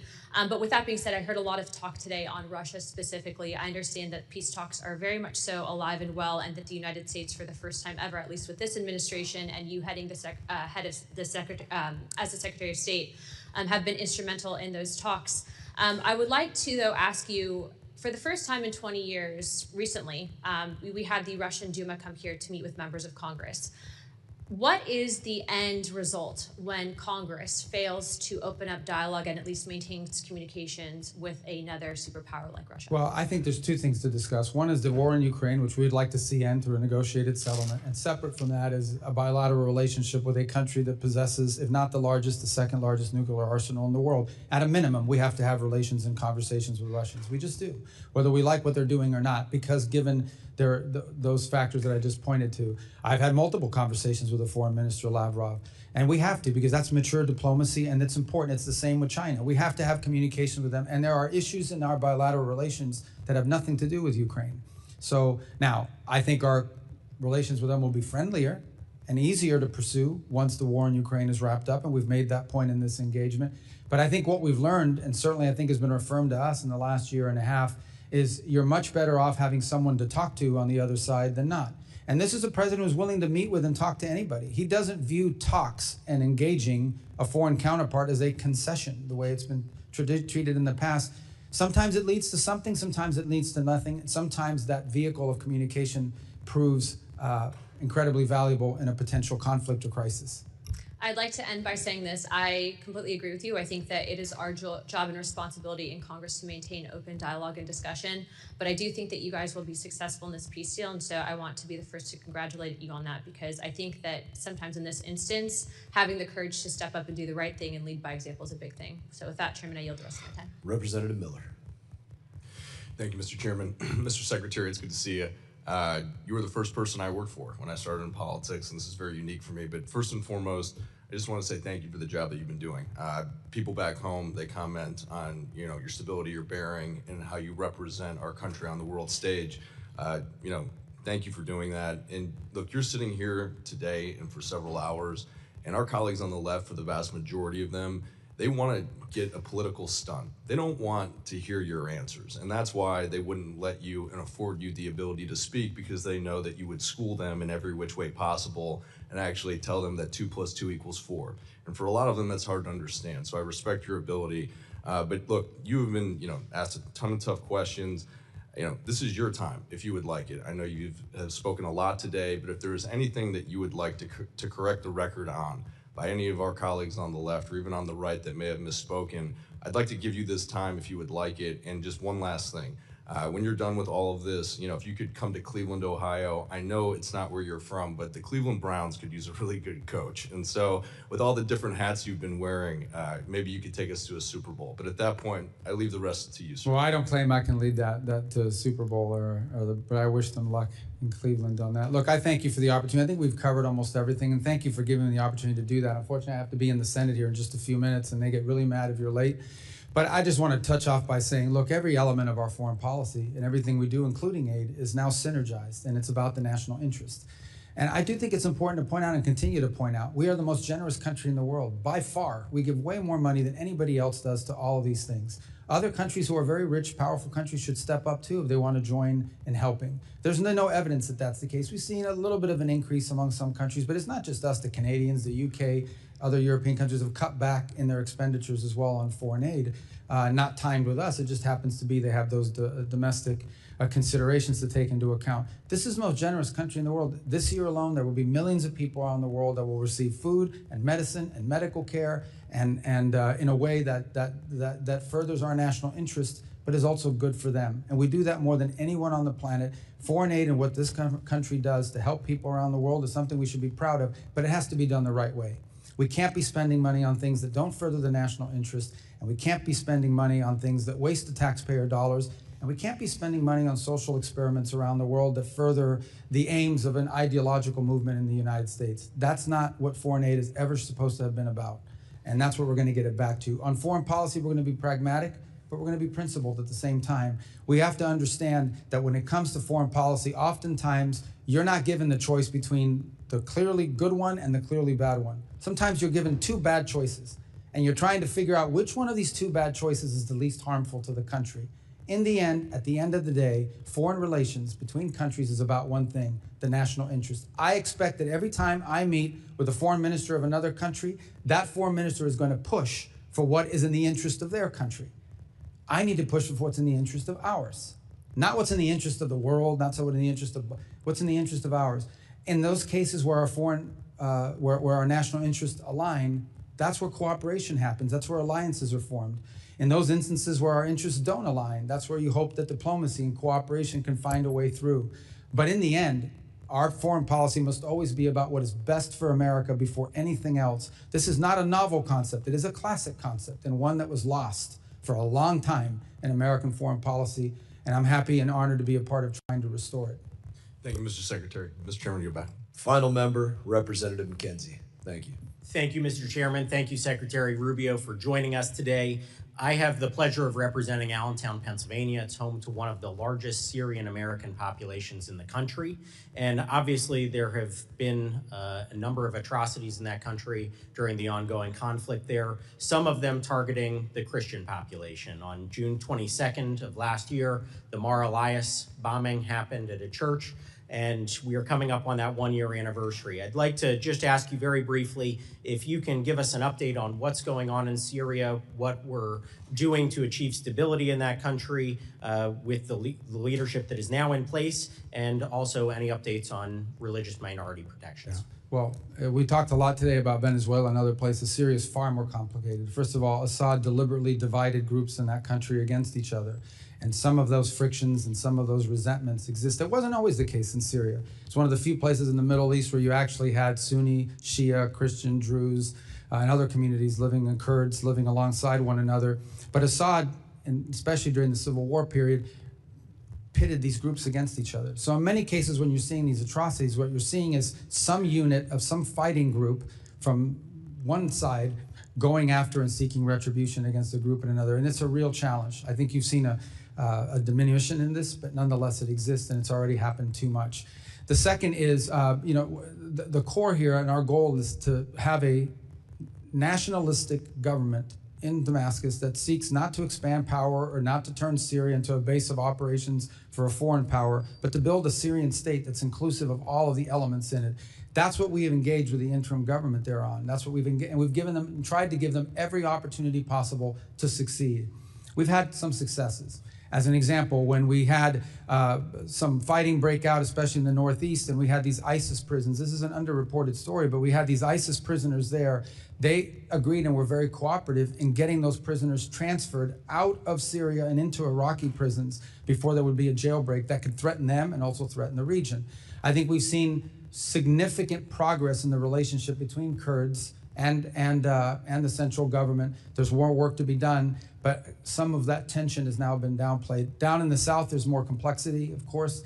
There are different Druze elements and Bedouin elements that have been more difficult to deal with. But we're trying to give the Syrian government there that's in place every opportunity to succeed.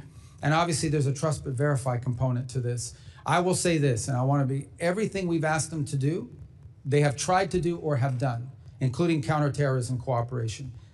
But they have some capability gaps. They still have individuals within their armed forces, quote unquote, that are members of radical groups and have certain ideologies and aren't necessarily neatly disciplined.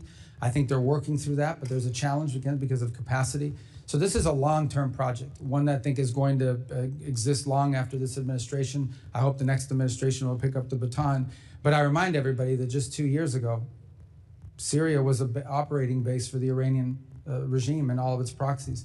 And had Syria stood on the table for them, it's interestingly enough, in the midst of epic fear and everything that's happening in the region, the one country that didn't see any of this. You saw it in Lebanon, you saw it in Iraq, you didn't see it in Syria. And I think that alone is a sign of why what's happening there has been good, but not good enough. We have a long ways to go. Well, thank you. Appreciate that detailed answer and your continued focus on Syria and improving stability in the country. The Syrians I know and the Syrian Americans say that they don't see those differences along religious lines. That is, as you pointed out, divisions that were created by somebody else. So what we can do to heal those divisions, protect religious minorities in the country, and ultimately get back to a stable and safe Syria for all those individuals is a We agree great goal. 100%. The future that the government in place now claims to want is impossible unless every element of Syrian society is incorporated in power sharing and has a voice and influence over its own future, and of course isn't being killed. Thank you again and look forward to working with you as we move forward. I yield back. Mr. Secretary, I thank you for your valuable testimony today. Members may have some more questions for you. They will have 5 days to submit statements, questions, and extraneous materials for the record, subject to length limitations. And without objection, this committee stands adjourned.